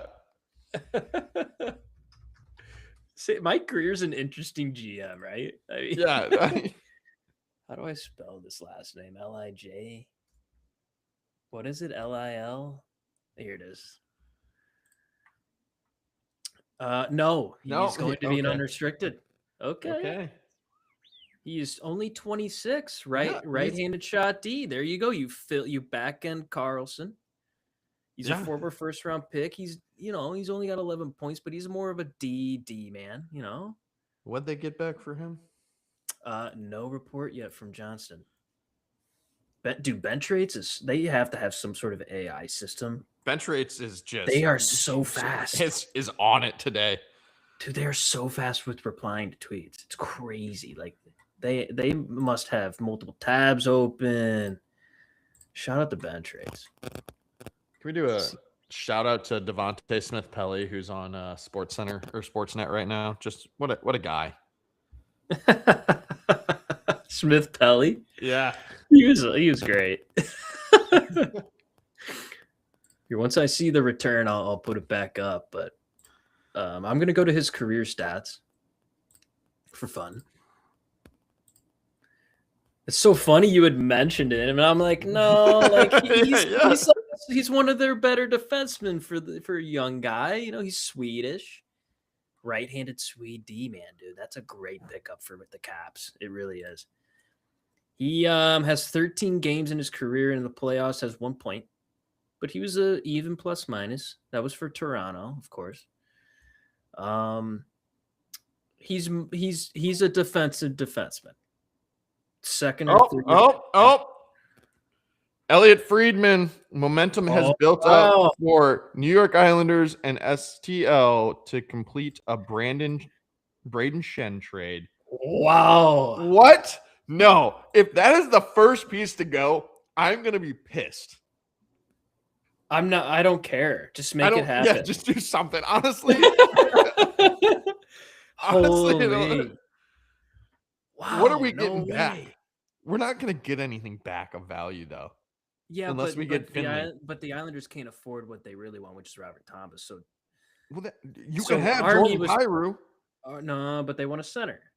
So Army was probably thinking, I can't, Thomas. No, you're not giving me enough. Chen. Hold on. Let's see. There's no way. Dude, Shenton, does he actually want to go there? All right. So New York Islanders. He's going to be reunited with Matt Luff, man. Hell yeah. Whatever. Okay. The Islanders are currently sitting with 2 first-round picks in 2026. Do you think we get both first-round picks? No. A first and a third? Would you take a first and a third? Hashtag Jonathan Berggren is back in the lineup tonight. Let's go. I don't know. I'm just assuming if they move on from. All right. I was like, great, yeah. Oh man, does he actually want to play in New York?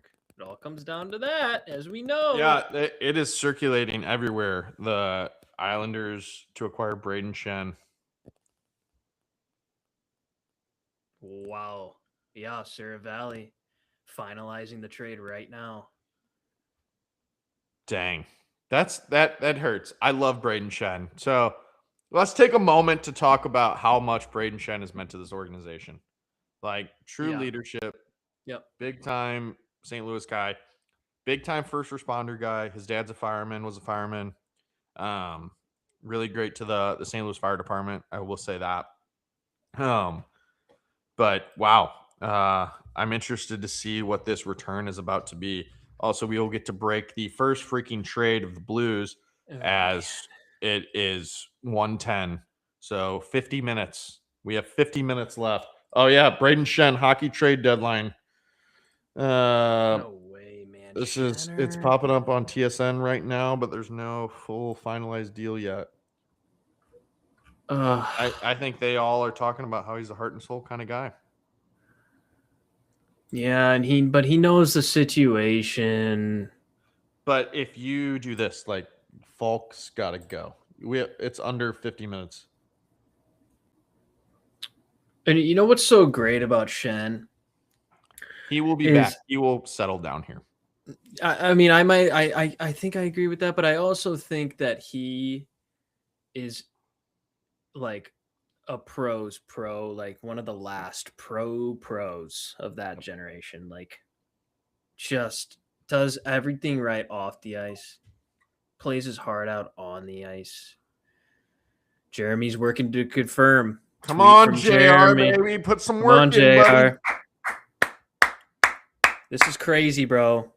I really wanted Shen to be the last. I honestly thought he just wasn't going to go. Which I think they were thinking about it, right? Armstrong was probably like, guys, I got to move someone. Well, he told the whole dang team, better get ready. Are you have the TSN reporters on? Yeah, I got. I'm trying to make a little post for us really quick so we can post it. Uploads. Do I The have a depth. Braden Shen picture?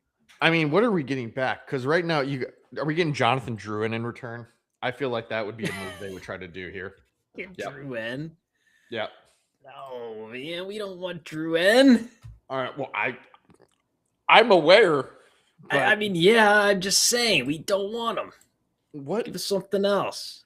What prospects do the Islanders have here? They have the Cash Kid, right? But there's no way they're sending him for a Shen, right? You never know. You never know. Oh shit! Sorry, Chad. I'm making a Canva post. It's gonna be so quickly made, but it's gonna be amazing. We have a chat. We got 6 people in Never here. forgot Shen's first game as a Blue when he chucked the. Yep. Yep. I love it. So good. What a clip, too. He just went, yeah. Yeah. I want some of the, if we're getting a return, I mean, you're not getting Atchison. No. Do you want Yzerman? I just can't even fathom what it would be. I want Cole Yzerman back, but I just don't know. They are talking about this nonstop, mainly because TSN, much like us, has been grasping at every little thing to talk about today because there's been nothing. I wonder who's all in the chat today. Who's in the chat, guys? Tell us who you are. Tell us about yourself a little bit. Oh, we got 7 people in here, man. Hey, whoa! Hey, welcome to the live. Hold on, let me pull up a little Braden Shen stat line from Bench Race just to have it up on the screen. Actually, you know what? I hate these things. I hate these player cards. David Penyota, as of a minute ago, as we talked about earlier today on the show, the Isles and Blues have been in talk for a while on multiple guys. Braden Shen is the guy. It's not done yet. Told some work to be done still, but it's getting there. Also, there's misspelled there, buddy. That is okay. It's okay. I love this. That's why Mike proofreads all my messages. I love this tweet from Puck Report NHL. Story of the deadline in 3 words: pending player approval. There has been a lot of hate on the no trade clauses in this, and yeah. Also, I want to know what we're getting back. Honestly, you know what's we're just gonna get a first. It's gonna be a first round pick. Hold on, I'm getting a tweet ready. Drafted. Has been traded to the. Someone goes, Doug Armstrong is really channeling his inner John Mozeliak when it comes to botching these decisions. That's so mean. But so accurate. Hey, you're gonna have to keep me updated. Try and refresh for me so I can. I get am this refreshing. Tweet out at a good time. You guys are getting a behind the scenes look of like how we operate.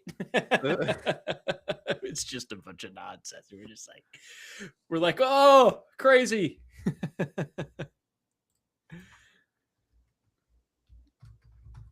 Also, while we're burning some time, guys, we do have a giveaway running right now for 2 tickets to see the Blues take on the Washington Capitals. Now, John Carlson-less. But you can see Alex Ovechkin hit the ice. That being said, guys, all you have to do is hop on our Instagram account, like both our podcast page and our writing website page, and then tag who you want to take to a game. We will be doing our drawing next week on our next podcast, and we will announce that to the winner. We will DM message you. As you can see, 2 tickets, Blues vs. Capitals, March 24th. Super excited. It's going to be a fun game. Oh, sorry. Nope, you're good.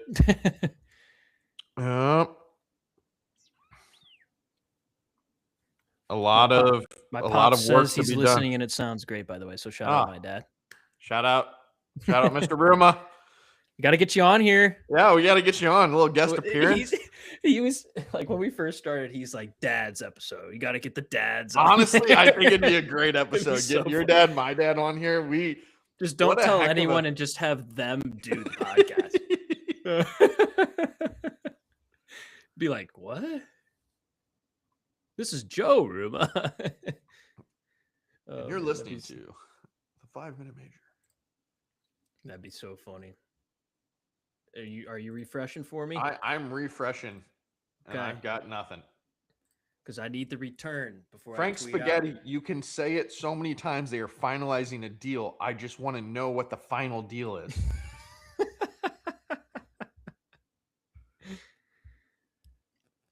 Uh-oh, my master's degree program counselor called me and left a voicemail. I'm gonna have to call her back. All right. Well, we could have put her on live. You're on live today for the NHL Trade Deadline. How are we doing?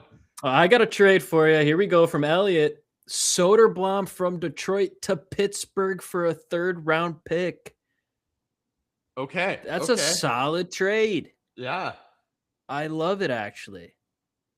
So Detroit got rid of Soderblom. Here, I'll pull up Soderblom. Here, pull him up. Soderblom. What's his name? Elmer? He's 24. He's a winger. He's a winger? Yeah. 6'8", this kid. No, Oh, shout out Kevin Weeks for his great videos he puts up. I'll have to pull it up. Did he do the same thing for Soderblom? He does. No, he. I'm not seeing the Soderblom deal yet, so you've beat me to it. I got the Elliott note. He's Oh, literally, this is the trade board right now. Has Robert Thomas, Braden Shen, Justin Falk, Jordan Binnington, Nazem Kadri. It's literally half of it was Blues players for TSN's trade board with 40 minutes left. Here's the tweet you're talking about with his forehead. Yep, it's not loading for me, but Soderblom is going into one more year at 1.1. He'll be 25 as an RFA when the deal's done. That's a great pickup for Pitt. Okay, so if you're Detroit right now, you got P.O. Suter written all over this. Can play wing, can play center. Pick him up, man. Package Suter and how much cap space do the Red Wings have? I got you. Hold on, I got it right here. A ton, right? Dang. Oh my gosh, that can't be right. Projected cap space 12. Current cap space 56. 56? That seems like an error, but I don't know.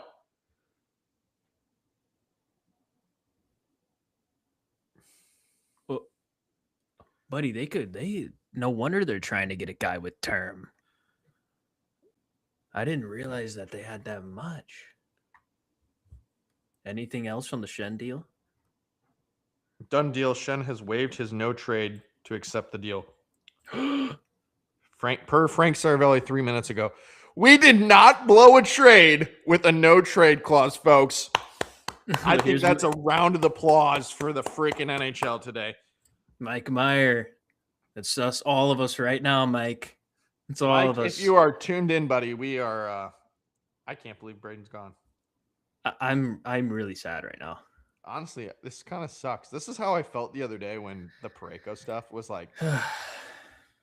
Also, I'm just hemorrhaging the players I have on my jerseys right now. It's just great. Just loving this. I have Robert Thomas, could be gone. I have Justin Falk. Yes, I have a Falk jersey. Get off my back. The one you're all going to roast me for real quick here is the Torrey Krug jersey that I purchased the day that we acquired him.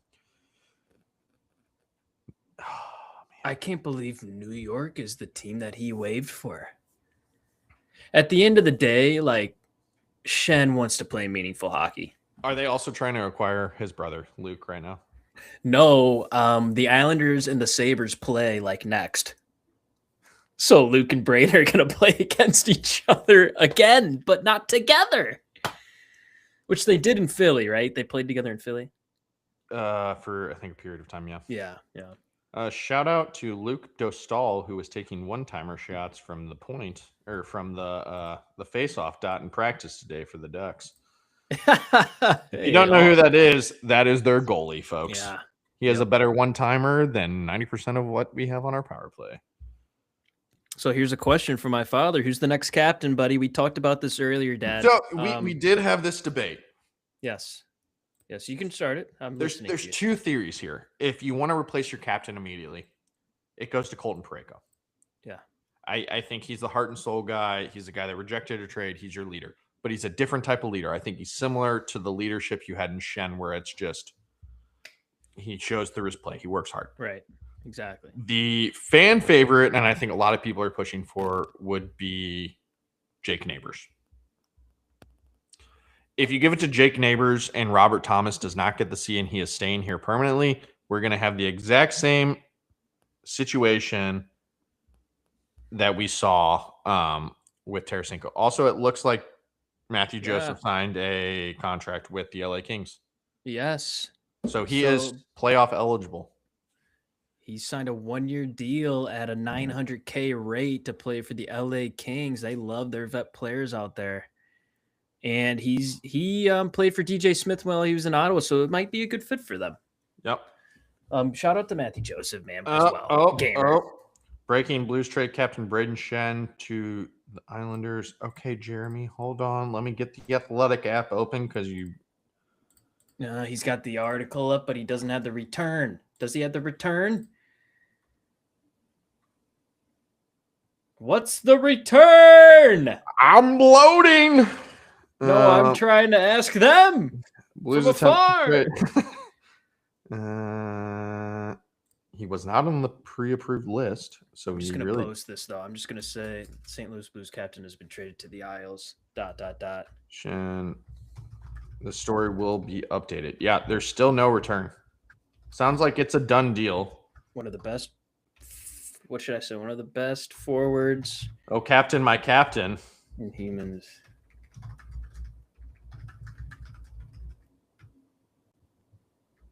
One of the best forwards in Blues history and an even better human being. Best of luck on the island. Mike, who do you think is going to be wearing the C? Green Shetcher, making sure I didn't screw up anything. Bang. Posting. I think it well, I was hoping it would be Braden Shen until he retired. I think it probably should be Parayko. Yeah, I agree. I want it to be Jake Neighbors. I do too. I really hope it's better than what Joey Pizzolo is saying. Danny Nelson was a potential name. St. Louis Blues were rumored to be interested in a 20-year-old former second-round center. 6'3", 200 pounds. He had 6 points in 7 games at the World Juniors. Currently at Notre Dame is a potential rumored guy in return. It's almost better to be on the phone, isn't it? Yeah. But I have to be the guy to show. I'm working. I'm working all the refreshes I can possibly do here. I know I'm about to do the same. I got to text back all the homies. Twitter. I got to go on my personal Twitter and retweet our tweet to get the views up. I'm doing it right now. I'm going on the Hockey News, doing the same thing. Oh my God, I can't believe Braden Shen's gone, bro. But there has to be more. This just can't be it. I mean, I agree. It can't be it. The amount of hate for this. Falk needs to be gone. Yeah.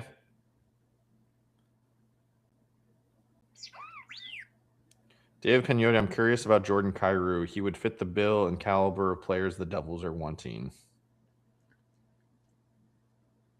Justin Falk next. Here, I got to retweet the Matthew Joseph. I really think Kadri could be on his way to Montreal. I'm going to quote tweet our own tweet and say, we're breaking this down live here. Braden Shen will make his return to St. Louis on Tuesday night as the Blues play the Islanders. Oh, shit. No! Gotta buy tickets. I'd cry at that one. I think I would cry. I think I'll just sit in the corner and cry.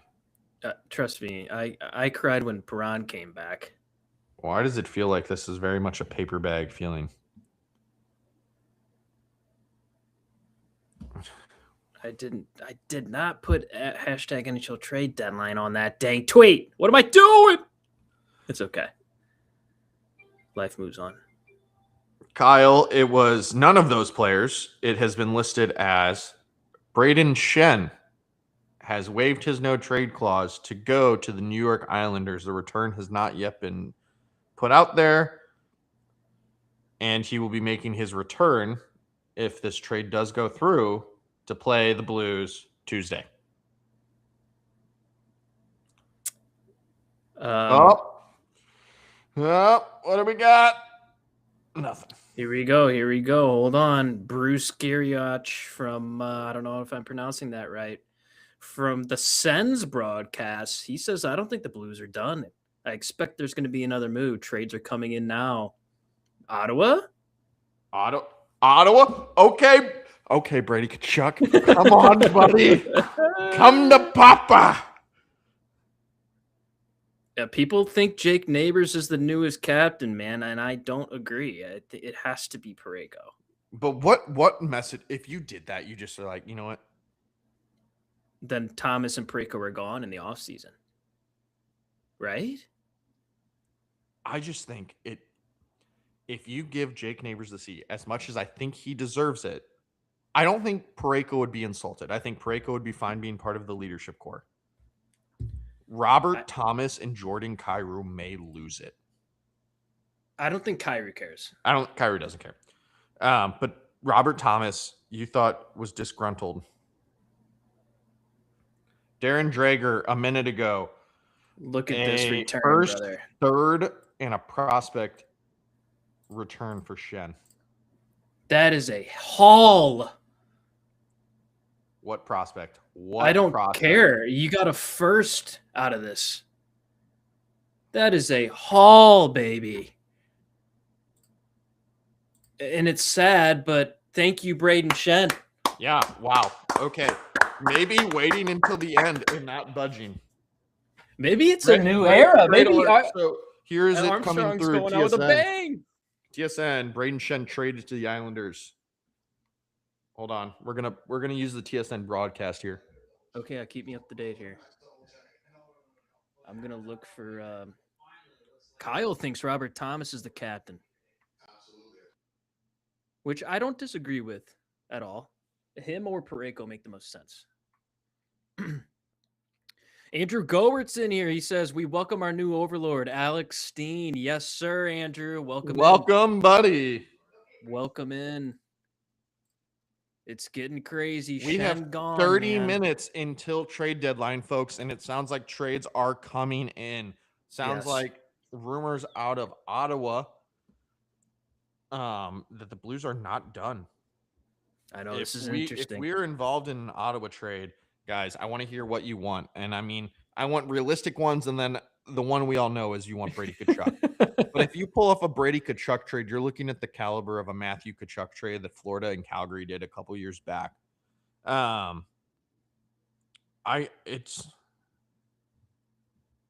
Islanders and Blues are currently staying at the same hotel in San Jose per Andy Strickland. I saw that. All right, so you're going to move down this block of hotel rooms is where the Blues are. Sorry, we're going to move you to the 6th floor now. You're going to be where the Islanders are. We apologize. That is wild.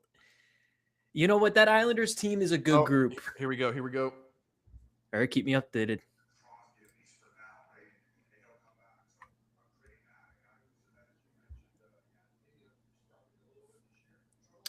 A little side note here. The Rangers and the Blackhawks did a little prospect deal. It's Pouliot going to Chicago. Okay. And the Rangers are getting Aiden Thompson. So a nice little 1-for-1 for a couple younger forwards. Hey. Also, Doug Armstrong, if the only move you make is trading your captain away today, that's it. Shame on you. You should be doing more than that. Trade the Yeah, other they have trade the alternate captains. They have Braden Shen sliding under the second line center with Druon and Heineman. That's a fun one. That's Who's a their third line center? Pajot. Wow. Okay, so a little or deeper Cizikas, I vet. think. What about Anders Lee? He's Isn't your he a center? third line left wing. Oh, okay. They put him on the wing. Okay. Whoa, what do you? I want to know what the prospect is, I guys. know. I'll try to do a deep dive into the prospect rapidly when we find out. Ryan Smith hockey for the Thunderbirds. He says this is good asset accumulation. I'm wondering if it's Victor Eklund.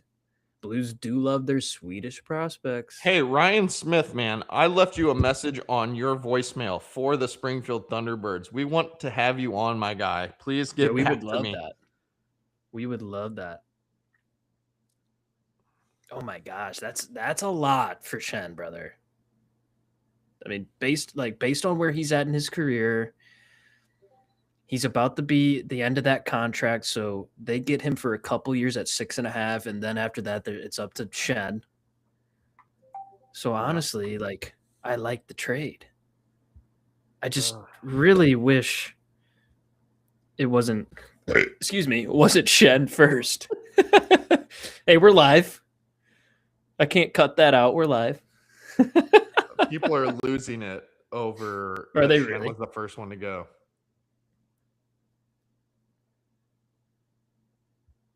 Oh my god, people are so rude to Sarah Valley. They're so mean to him.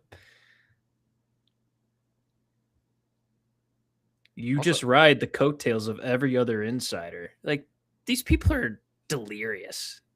Like, so rude for no reason. Like, he's an insider too. Like, he's getting the phone calls. Oh man. I wish we had tickets to that March 10th game. Might have to buy some to go. Without retention, this looks pretty tough. Shen has a lot of intangibles going for him value-wise, but a first plus for a slow 34-year-old on pace for 38 points with 2 years at 6.5, a team that is not exactly a cup contender. I have to admit, I expected Drouin to be going the other way. Really? I think Drouin's been so good for them. Like, I don't know why you would trade him at a cheap deal. He's on a good deal. Also, does Drouin want to be with? He plays tonight if they swap him. I have no doubt. Yeah. Still waiting People to hear going, from. I'll laugh if it's Eklund. Yeah. Oh my God, you imagine if we got Eklund in that? Also, shame on TSN. You guys don't have any broadcasters at Montreal. Like, it's in Toronto. They got them in Toronto, but you need to put someone in Montreal with this deadline. Ali Mata taking some solo laps today. Here you go. At the Saddle Dome, getting used to that interesting facility they do call home over there. My buddy Nate's about 10 minutes late to the party. He just sent the screenshot of the tweet of Braden Shen going. Shout out, Nate. Nick Alberga, a host of the Leafs Morning Take, he says there's something brewing between Montreal and Detroit, maybe.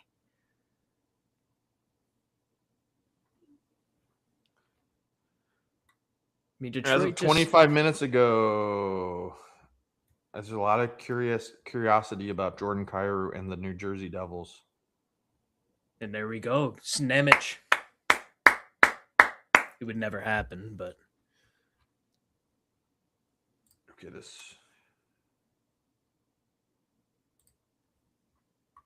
I don't think people realize how big of a deal it is to get a first, a third, and a prospect for Braden Shen. Yeah. That's what up, Chase? Let's go, Chaser. Welcome in. Welcome in, bud. Come on. This is intense. We got some Blues news finally. We have been waiting since 11:15 this morning talking about what are we going to do? Yep. We finally got something. Here, let me go to my personal. We are down to 24 minutes left, guys, and we're going to start a single player. Which, here's my thing: you have to have more than just one player done. Yeah, I think we're gonna do it.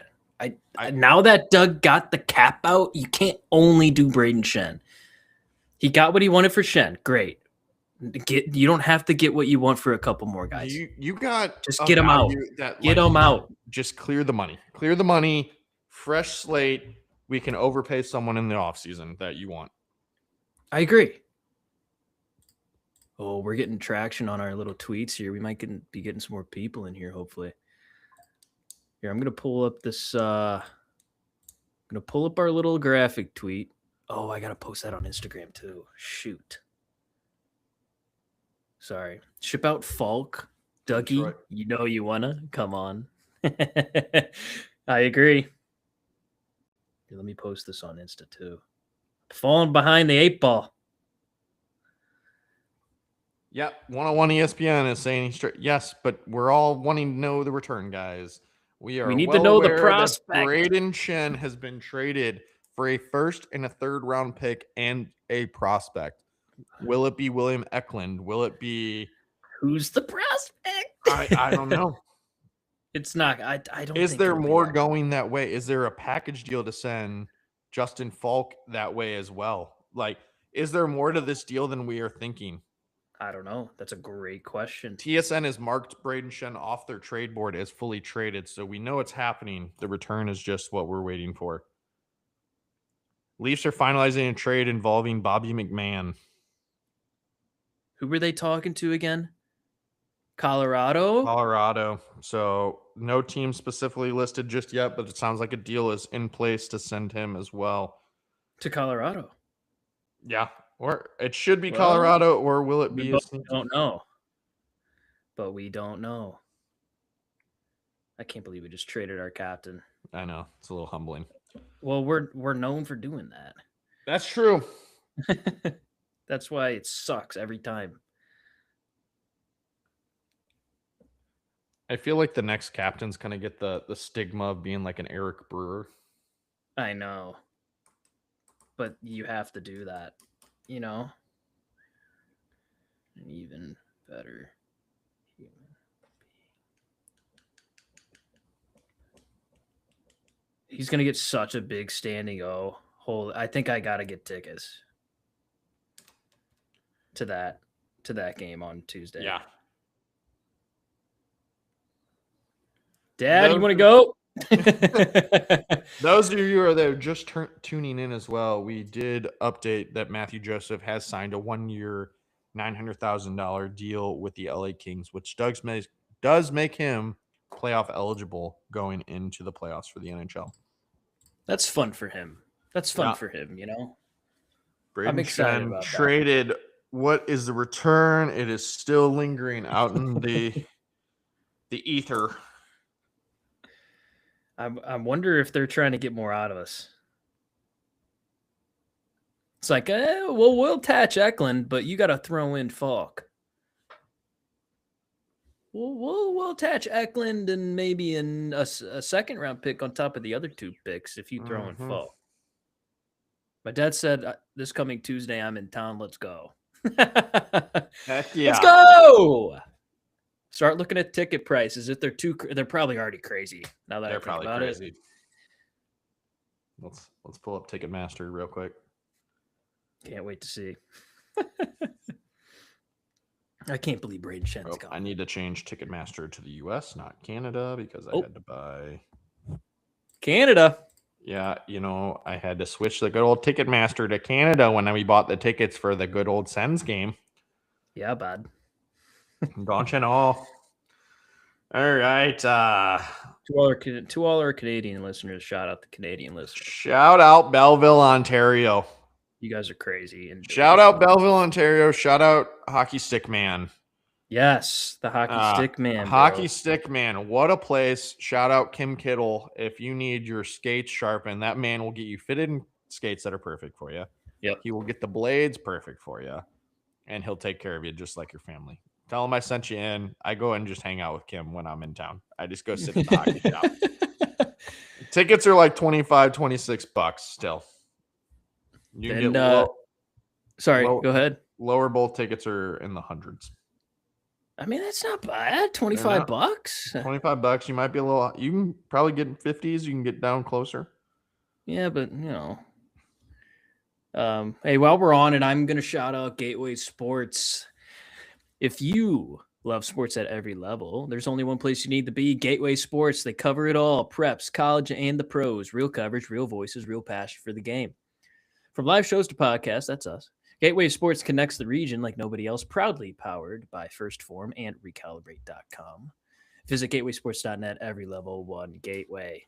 Shout out to Gateway Sports. They've been really nice to us. They've been promoting us as well, of course, with the ticket giveaway and all our other stuff. They are amazing and they're really nice and they do great work. And there's other podcasts on there, of course, as well, in other sports that you can follow if you're just a fan of anything in general.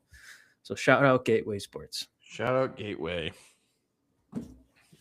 Also, with this trade happening, that now the remaining players left from the 2019 Stanley Cup winning team is Parayko, Bennington, and Oscar Sundqvist. Robert Thomas. And Robert Thomas, yeah. So we got 4. Wow. Yeah. Wow. Yeah. I think there's only 2 or 3 players left for the Capitals for their 2018 run. Yeah. And that's Wilson and Ovi. And then maybe one more. Let's see here. I'm going to stop sharing and I'm going to refresh and see if we get any other tweet news I haven't heard. All I've heard is just a young prospect. I don't care about just a young prospect. I want to know which prospect. I know. Man, he's going to look so wild in an Islanders jersey, but it kind of fits. The blue and the orange, a mix of Philly and St. Louis. I hate it, but it does. Works. What about Stu Skinner, man? I think if Dubas is really looking to kind of make a splash, maybe they go 1-for-1 with Benny. Maybe they do a 1-for-1 with Benny, but Armstrong's not going to accept that, I don't think. I don't know. Maybe he does. They got to attach a pick, I think. 3rd-round pick. Yeah, also. Yeah, here we go from Chaser coming in. He's watching TSN as well. They're saying the Blues aren't done. More to come. We're gonna see. We're about 20 minutes, under 20 minutes away. Almost 15 minutes, man. Almost. We've been doing this for 2 hours and 40 minutes. Doesn't feel that long. For those of you that have tuned in or stuck it out with us, working out the little. Someone just started their loud Mustang outside, and I was like, "What is happening?" I got the garbage truck outside. Oh, you had the garbage, and I got a revving engine out here, so I was like, "Well, here we go."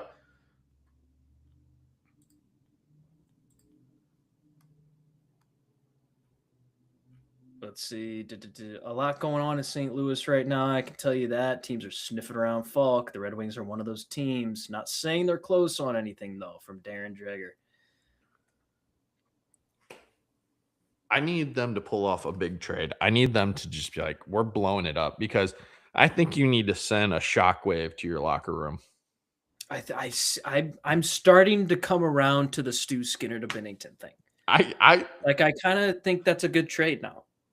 Yeah, and then you run it. Skinner can win you some games, but we don't want him to. Hofer and Skinner together. That's your goalies going forward. You don't have any goalie prospects. Yeah, maybe that's the issue. Maybe you they don't want to trade Shelovs because Shelovs has been good for them. Yeah, so I think you could run it with Skinner and Hofer for a bit. 100%. I agree. But I also think you got to get another draft pick for like another prospect goalie in this system, because we went from having such a strength to now we're struggling. I know, and I really wish Ellis was the guy that we had. I just wanted to pull this. Have the puck. Oh, what a hit! The puck's up in the air, and Braden Shen takes him out of the play. Around the wall it goes. Scheifele gets to it. Took it. Boom! Braden Shen. So if you want to know what you're getting in New York, baby, come on. Night. This is going to be interference. The puck's up in the air, and Braden Shen takes him out of the play. Interference. There's a large movement for Jake Neighbors just to be named the captain now. Well, I agree. Sounds like the Red Wings have emerged as the front runner for Blues Justin Falk. Oh, 17 here we minutes to go. Here we go, baby. Come on, Falker. You know you wanna.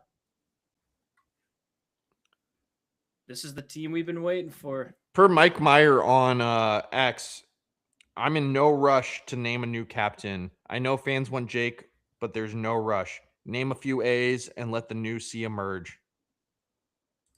I mean, I agree. And Shout he out talked about that on Swainer, our- who just on said our we're doing a podcast. great job. She tuned in for a little bit, so Let's go, Thanks. Swainer. thanks, Swainer. For those of you who don't know Swainer, Swain's my fiance, so shout out to my fiance.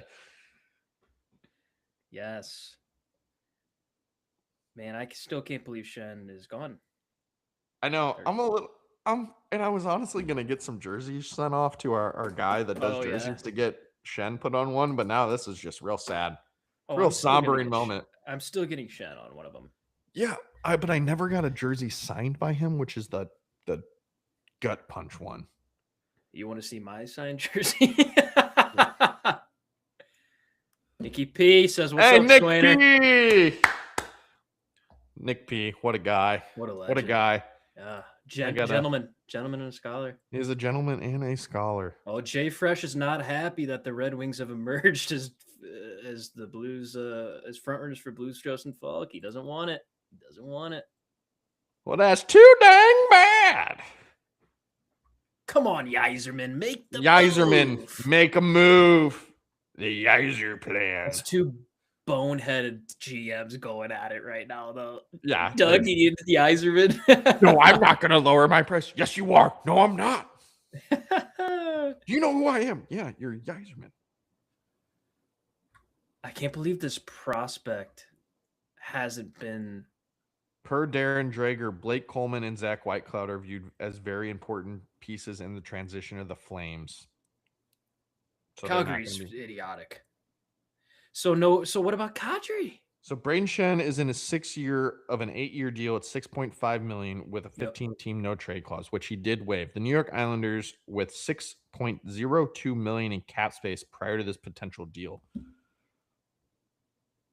So, They're going to be over in cap. so what's the play? Do they? So either they're moving someone else out or someone's going on waivers and getting sent down. You gotta do some, or the Blues, I don't know, Take on a contract. or we're eating money. But I find it this type of return for this age player. I wonder if Doug finally sucked it up and said, "I'm going to eat some contract." 25%. Yeah, He takes $1.5 million off the contract, which I'm okay with. I am too. I really want to know the dang prospect, Josh. Because this is going to make or break our feeling on things right now of what prospect we got. Are we actually going to get a guy that's a gamer or a game change player? I mean, I don't know. I really don't know. Here's a little update on the whole Ristolainen forefront for you, Mr. Nick P. The Flyers are not moving Rasmus Ristolainen. They did not get what they wanted. AKA Danny Briere got bent. Well, now it's up in the air about what Falk could bring you. Like, Ristolainen was kind of that equal, I feel like, for Falk, and now it's like, what are you going to get for Falk? That's true. I'm still on the John Carlson thing. You got a second and a third or a fourth for him. Why don't you get either a single first, or you go for a second and a fourth, or you go for a third and a fourth, or 2/3, or something like that. But if Detroit's willing to give up a prospect, I mean, they just traded Soderblom. That's true. For a pick. Are they willing to trade one of their Swedish prospect defensemen? Just 1-for-1 for Falk? I just don't know if they do it. I don't think so either. I really don't think so either. But I'm just bringing it up because I have to. Because we're in hashtag insiders. Hashtag insiders with all the news as we sit here just on Twitter like all of you.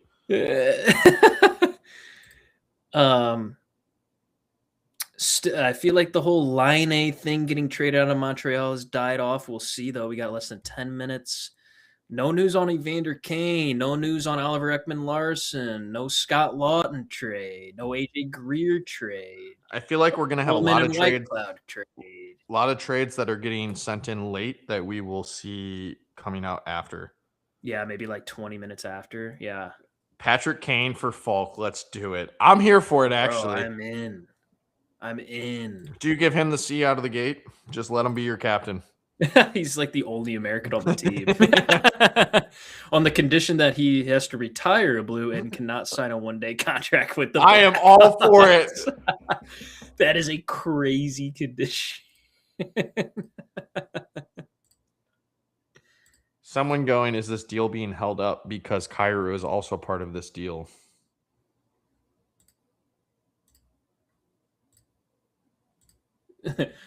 Goard sent me a funny tweet. I'll pull this one up.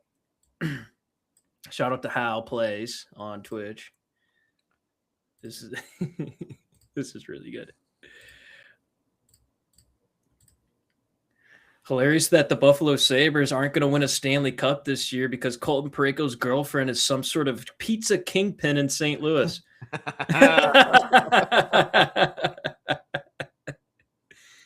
She only wants to get wants him to get traded to somewhere with a beach. Everybody, obviously. Yeah, obviously. There is 7.5 minutes left in the NHL trade deadline, and it is coming down to the wire.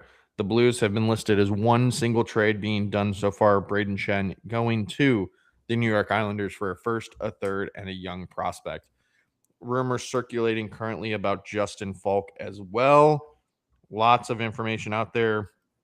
And I still would not be surprised if there's some other underlying trade that could go through for your Blues today. Yeah, I'm Following really our hoping this broadcast, Detroit and Falk thing. Following this out here. broadcast, we're going to hear Doug Armstrong live. So interested to see what happens. Yeah, I don't know if we can broadcast that. I don't know. I don't think we should. No, I don't really want to. But cease and you desist order. guys have our blessing to go watch that instead of us. Yeah. So go ahead. Just kidding. We appreciate y'all for hanging out, man. Seriously. Stefan Rosner, the Blues have been scouting the Isles heavily as of late. It makes sense. Mm-hmm. It makes sense. Let's see. Flyers are completely done for the day. Here we go. Nick P coming out hot. LOL, the Flyers didn't get what they wanted? ? Now they won't get anything after all. He's a UFA after next year. Briere is something else. Ain't that the truth? And I'm hoping that doesn't happen here with Falk. I would hate to see that here with Falk. I would love to just give us a pick. Here's another funny tweet here from the Hockey News. Braden Shen might be the first player to be traded in the Continental Breakfast Buffet line. High quality tweets coming out here. Big Head Blues goes fleece Cook Army. I'm sorry, the King never retired. All right, Rutherford even agrees that the Blues aren't done. Shout out Rutherford. Still a possibility of moving Falk, perhaps Detroit. Also, here's the other thing. You got to hope Colton Parayko's ready to go because you don't have an extra defenseman on this roster for tonight if they trade Justin Falk. Well, Jonathan Berggren, your third pair defenseman. Just put Thomas on D.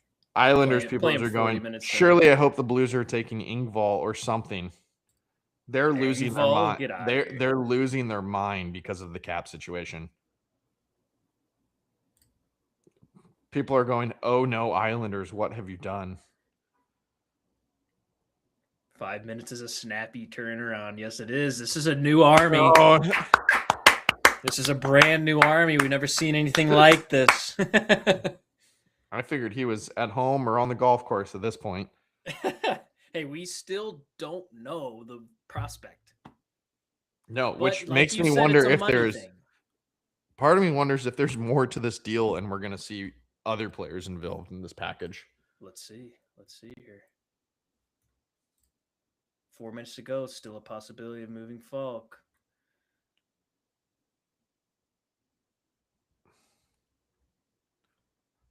Felino's pretty pumped. For those of Used to you play with his listening, brother. are you happy if we finish this trade deadline just trading Braden Shen and Justin Falk?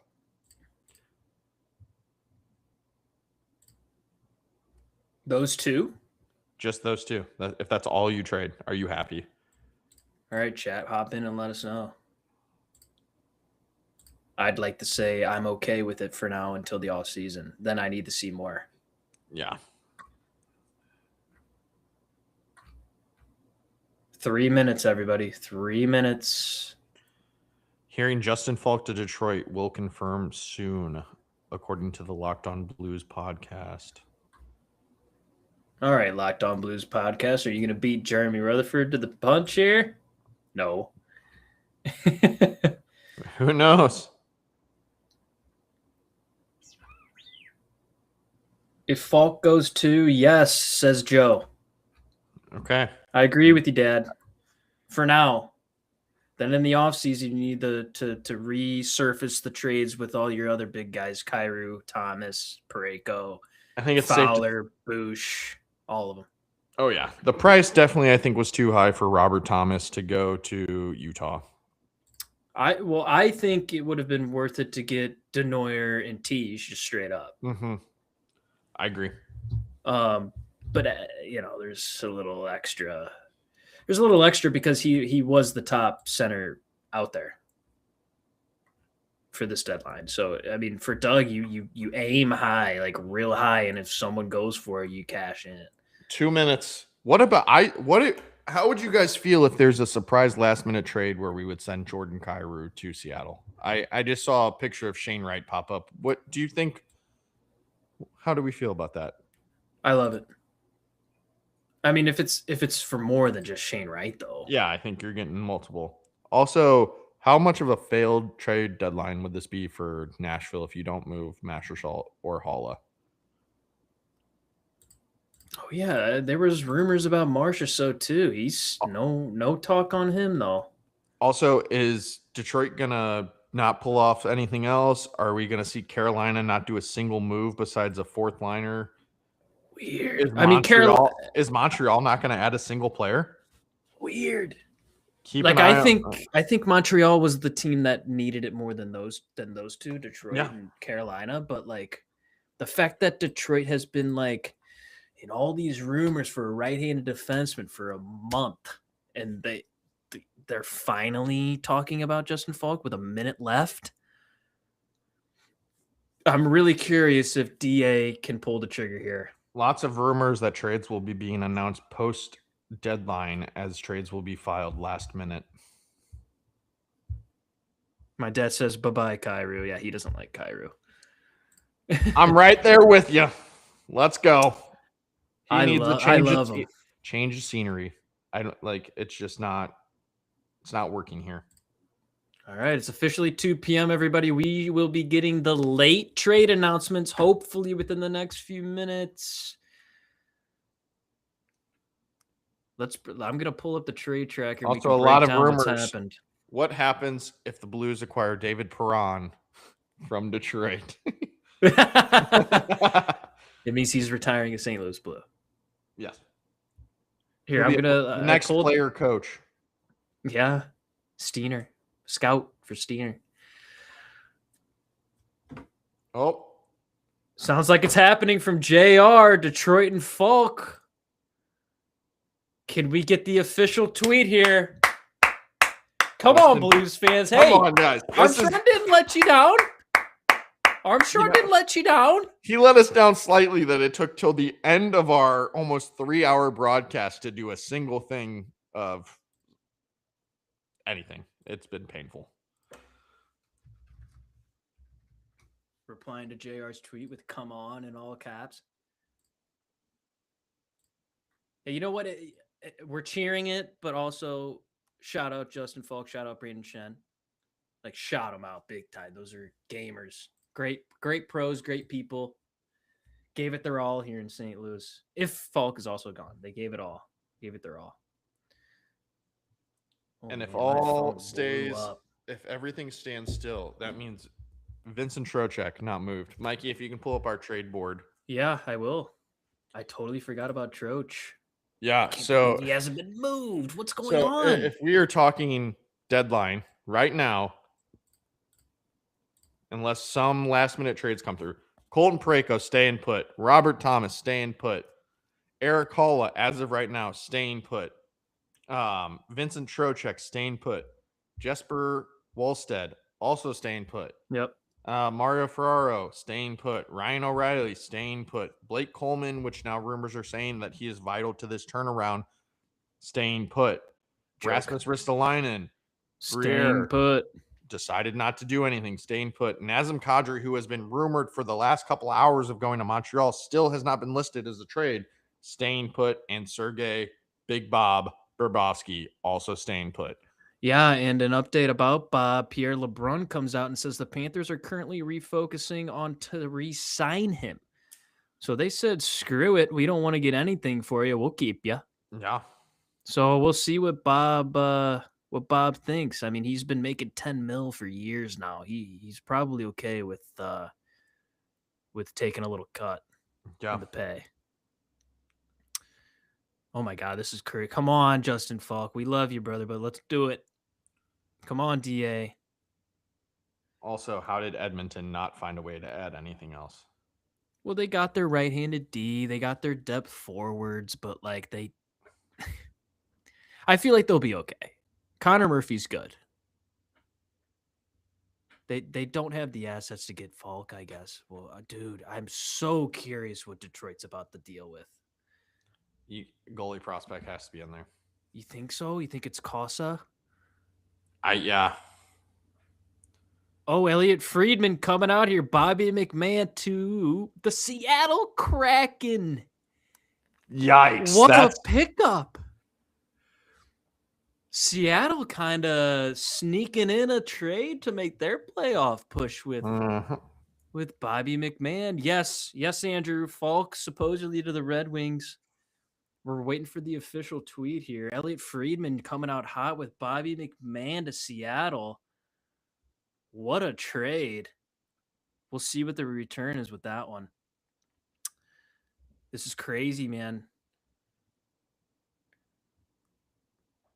Way to be. It is for a second rounder and a fourth rounder. So Maple Leafs get their picks and they start their little retool. Incredible. Wow. Seattle at the buzzer. Snagging McMahon. What about like OEL? Andy Strickland, as of 2 minutes ago, always love trades. Always love trades that get announced after the deadline. Expect more to come. Yep. BR Open Ice is retweeting Rutherford saying, hey, Falk's gone to Detroit. We don't know. We don't want to jump the gun, but it's exciting here. It has not come across the trade alert on. Here TSN. it is. I got it. Here it is. Well, Falk goes to Detroit. It is for a first rounder and a third rounder. That away, DA! That away! Come on! You just pulled. You'll have 3 first-round picks in this year's draft, along with 3 third-round picks, I believe. You have you go. None in the second, I believe. There you go. What a trade. Like I said, you better be hoping and praying that Colton Parayko's ready to go tonight, because who cares? I really don't care. Don't even play him. Just suck. I'm serious. Put Walker on D. It doesn't matter to me. The prospect is scaring me in their Shen return right now. I think it's the money that you talked about. I think maybe DA and them are still kind of working out the retainment. Chase says, give me Gavin McKenna. Hey, trade 2 of those firsts for the top pick. Yeah.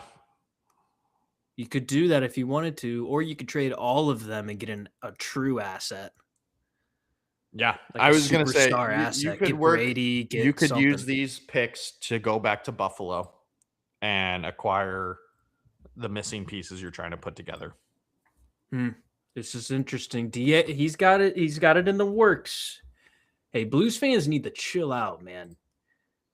Like I agree that DA makes questionable moves, but he just did a crunch time move for a 34-year-old centerman who's about to end his contract for a first, a third, and a prospect. And then he just did another mid-30s with the same contract with term for another first. and a Ryan third. Strome from Anaheim to Calgary. Ugh. Why? Oh, I hate that trade for both teams. Well, we'll see what Anaheim gets back. Who do you think they got back in this? Oh, it's getting juicy. Is it gonna be? I don't know. I don't know. Nick P comes out and said, "Look at the Blues getting her done. What does it feel like to not be a fan of or what does it feel like to be a fan of a non-poverty franchise?" Well, it does feel like yesterday that we won the Stanley Cup. So Yeah, it's been great the past 6 years. Yeah, 6 years. Even though it's been up and down. But as always, we sit here trying to hold on to the fact that 2019 was the last time we had a really competitive team. Justin Hall is also in the return from Detroit. They needed a salary dump. Holy Nikes. He's so bad though, dude. I don't care. He's bad. It's bad. What is his contract term? Because I think we just probably had to put I think we're eating a little contract the here. third was put there because of what contract we probably just had to absorb. Holy smokes. I want to know this return for Strome. That's crazy. Hold on. Justin Hall. He's in buried contracts. 2.25 potentially. Really on Puckpedia? Yeah. Yeah, he's not great. I know that, but no, it's not great as a under. He'll be a UFA. Okay. He's in the last year of his contract at 3.4.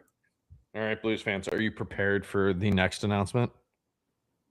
Hall extension. 6 year full no 6 trade. year full no trade. Playing until he's 40. We need you.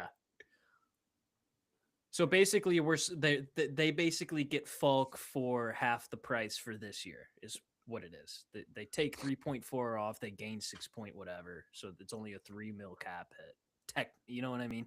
Yeah. And we get Hall to put the blue note on and play some right-handed D for the rest of the year. Which I'm kind of sad about that because we had talked about let's run it with the young guns. Yeah, true. Well, you can still run, but we literally need a player. Like we can't just throw Walker on D. I mean, I believe in the Taz. Aussie. You believe in the Tasmanian Devil? Mm-hmm. I believe in him too. That's for sure. The Rangers officially did not move Vinny Trocheck. What is Drury doing? What is he doing? He pulled a Doug Armstrong. Adrian Greer not traded. Chase, wow, I'm not going to put that evil on us, but slightly did there for a second. Here's your return for Ryan Strome. First of all, he's 32. He's a center. He's old. He's been hurt. Blah blah blah. Not great. It was a 7th rounder. Yikes! I was thinking a 5th, 5th. But, wow, a 7th rounder from Calgary for that. I guess they just. Do they have something else in the works there, or what? What's the? I mean, they're so silly. That whole franchise is so silly. Oh, here we go. Jonathan Drouin is a part of the Shen deal. There you go. So we got a first, a third, Jonathan Drouin, and a prospect. I don't know if the prospect is involved. Hold on a sec. I think Darren just said it on TV.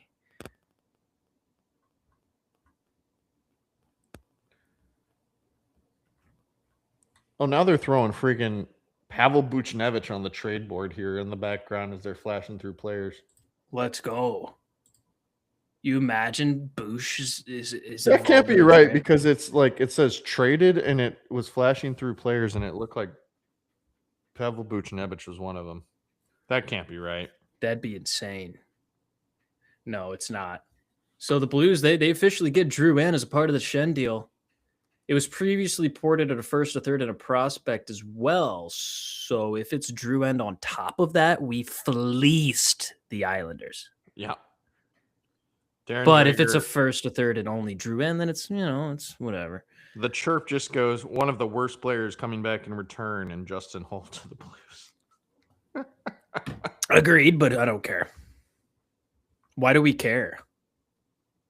Seriously, he's going to be a UFA. It does. He needs not to help matter. us tank guys. How bad do you want Gavin McKenna? Exactly. How bad do you want Ivar Stenberg? Exactly. We need the Justin Halls of the league to bring us down. It's the truth. Wow. I'm still refreshing. Still refreshing here. I gotta make my oh.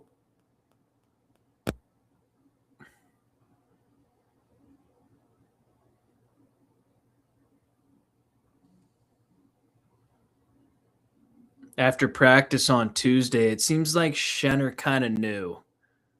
Yeah. He said, quote, St. Louis has been an awesome place to play. Love playing here. It's the best thing. It's been the best thing for my career, and that's how I look at it. Exactly, Chase. Thanks for your sarcasm. It's exactly what we need right now. How does this trade make any sense for the Flames? They bring on Reinstrom, who's 32 and has another year at $5 million. That makes me still haven't moved Kadri. No, that makes me think that we Kadri's know moved. of. That means Kadri's moved. I think that means Kadri was moved to Montreal, most likely. Montreal, like Colorado. Colorado didn't get McMahon. Did they get Kadri? Part of me is wondering how much else. It's a goalie prospect. Sorry to interrupt. It's a goalie prospect from the Islanders. Okay, so there it is. We got the goalie prospect. Who is it? I don't know, but I'm about to pull up his hockey database. Hold on. Following the deals of Shen and Falk, the Blues are done for the day. That's fine. Thanks, JR. Don't care. What's his name? David Pagnotta. Trocheck also stayed in New York. Hall has stayed in Nashville as well.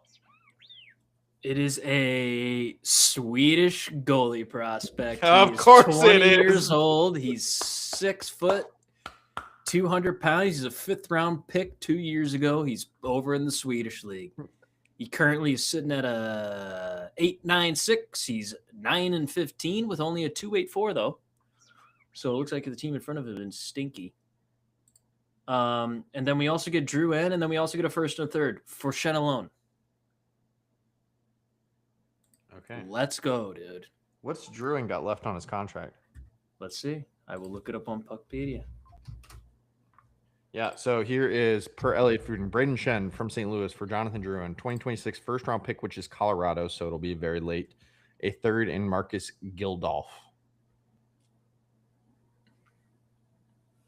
Yeah, the Blues just got exactly what you need to start a true rebuild, or possibly do a quicker one than you think. Defenseman Justin Hall, 34, will be coming to the Blues in the Falk deal confirmed now per JR, as we have been announcing. Yes, first and a third, and Hall, Holl, from the Red Wings. And then we also got a first, a third, a goalie prospect, and Jonathan Drouin, who has one more year at $4 million after this year. But he's a quick turnaround player. You can always flip him. He's been everywhere. Or he stays.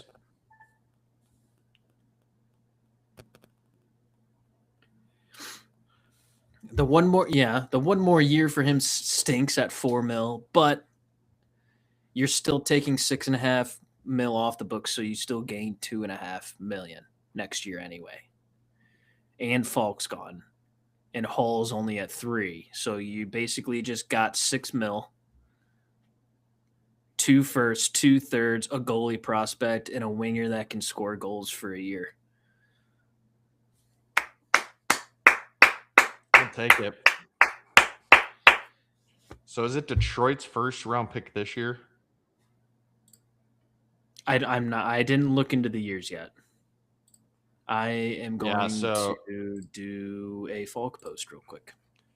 So if we're going off the projected draft order right now, the Blues are sitting with the 3rd overall pick, the 24th overall pick from Detroit, and the 32nd overall pick from the New York Islanders via the Colorado Avalanche. There you go. More first rounders. Columbus is sitting with our 2nd round pick. Mm-hmm. And then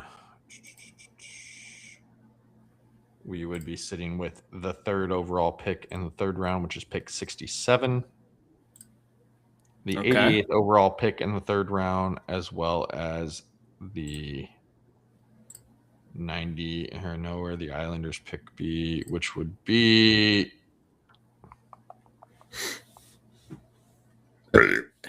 I don't know whose 3rd round pick we got from the Islanders.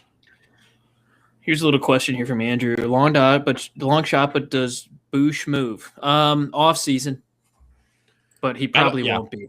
I think your center issue is now the dilemma you're facing, so he probably stays. Yeah, we don't really have any other option. You don't have options and or prospects coming up that are viewed as highly touted centers. So we're probably thinking, hey, buddy, keep playing and play center, which we tried, and he stunk, but you can't stink now. Sorry. Is kind of what they're thinking. Per David Pagnotta as 2 minutes ago, did you say Scott Lawton? I said I haven't heard anything about it. Apparently, per David Pagnotta, he was Leafs traded Scott Lawton as well. Okay.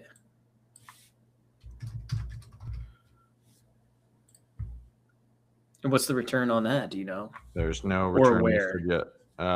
No, it just says traded. Okay, so we're getting some more rumor mills here. Yep. So their top 5 picks on TSN were all traded. Braden Shen, Justin Falk, Bobby McMahon, Ryan O'Reilly staying put, and Jordan Binnington staying put. That makes sense. Here they are talking.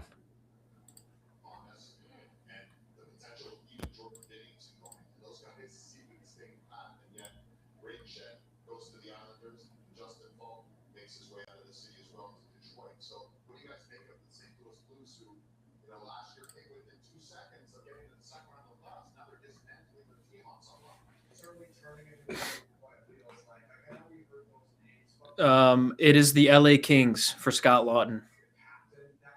That's a big pickup for them. They really needed that for forward depth because they're barely hanging on by a thread with all these injuries. Give me a Thomas Dvorsky, Suter, Finley center core. I'm okay with that for now. I'm okay with that for now as well, but I'd like Suter gone. Yeah. Why? I don't know why you kept Suter. I truthfully, I don't. Maybe that means he's moved out next year at the deadline, but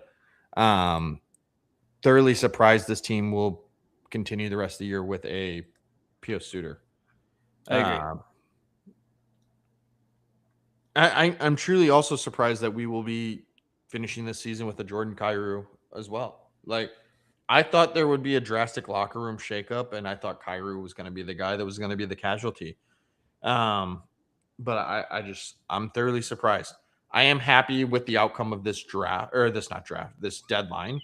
I agree. But I think there is some questions, and I don't think he truly opened up as much as I wanted him to for Steen. So I think he still has a lot of work to do at the draft.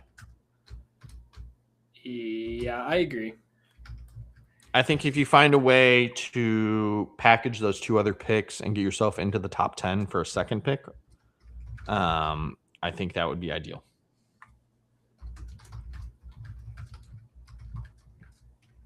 Just because I think this team is still missing that superstar. We still don't have that superstar, and we still haven't secured a superstar. Also, crazy that Robertson is staying put in Dallas. You think so? I thought the writing was on the wall. They were going to have issues extending him.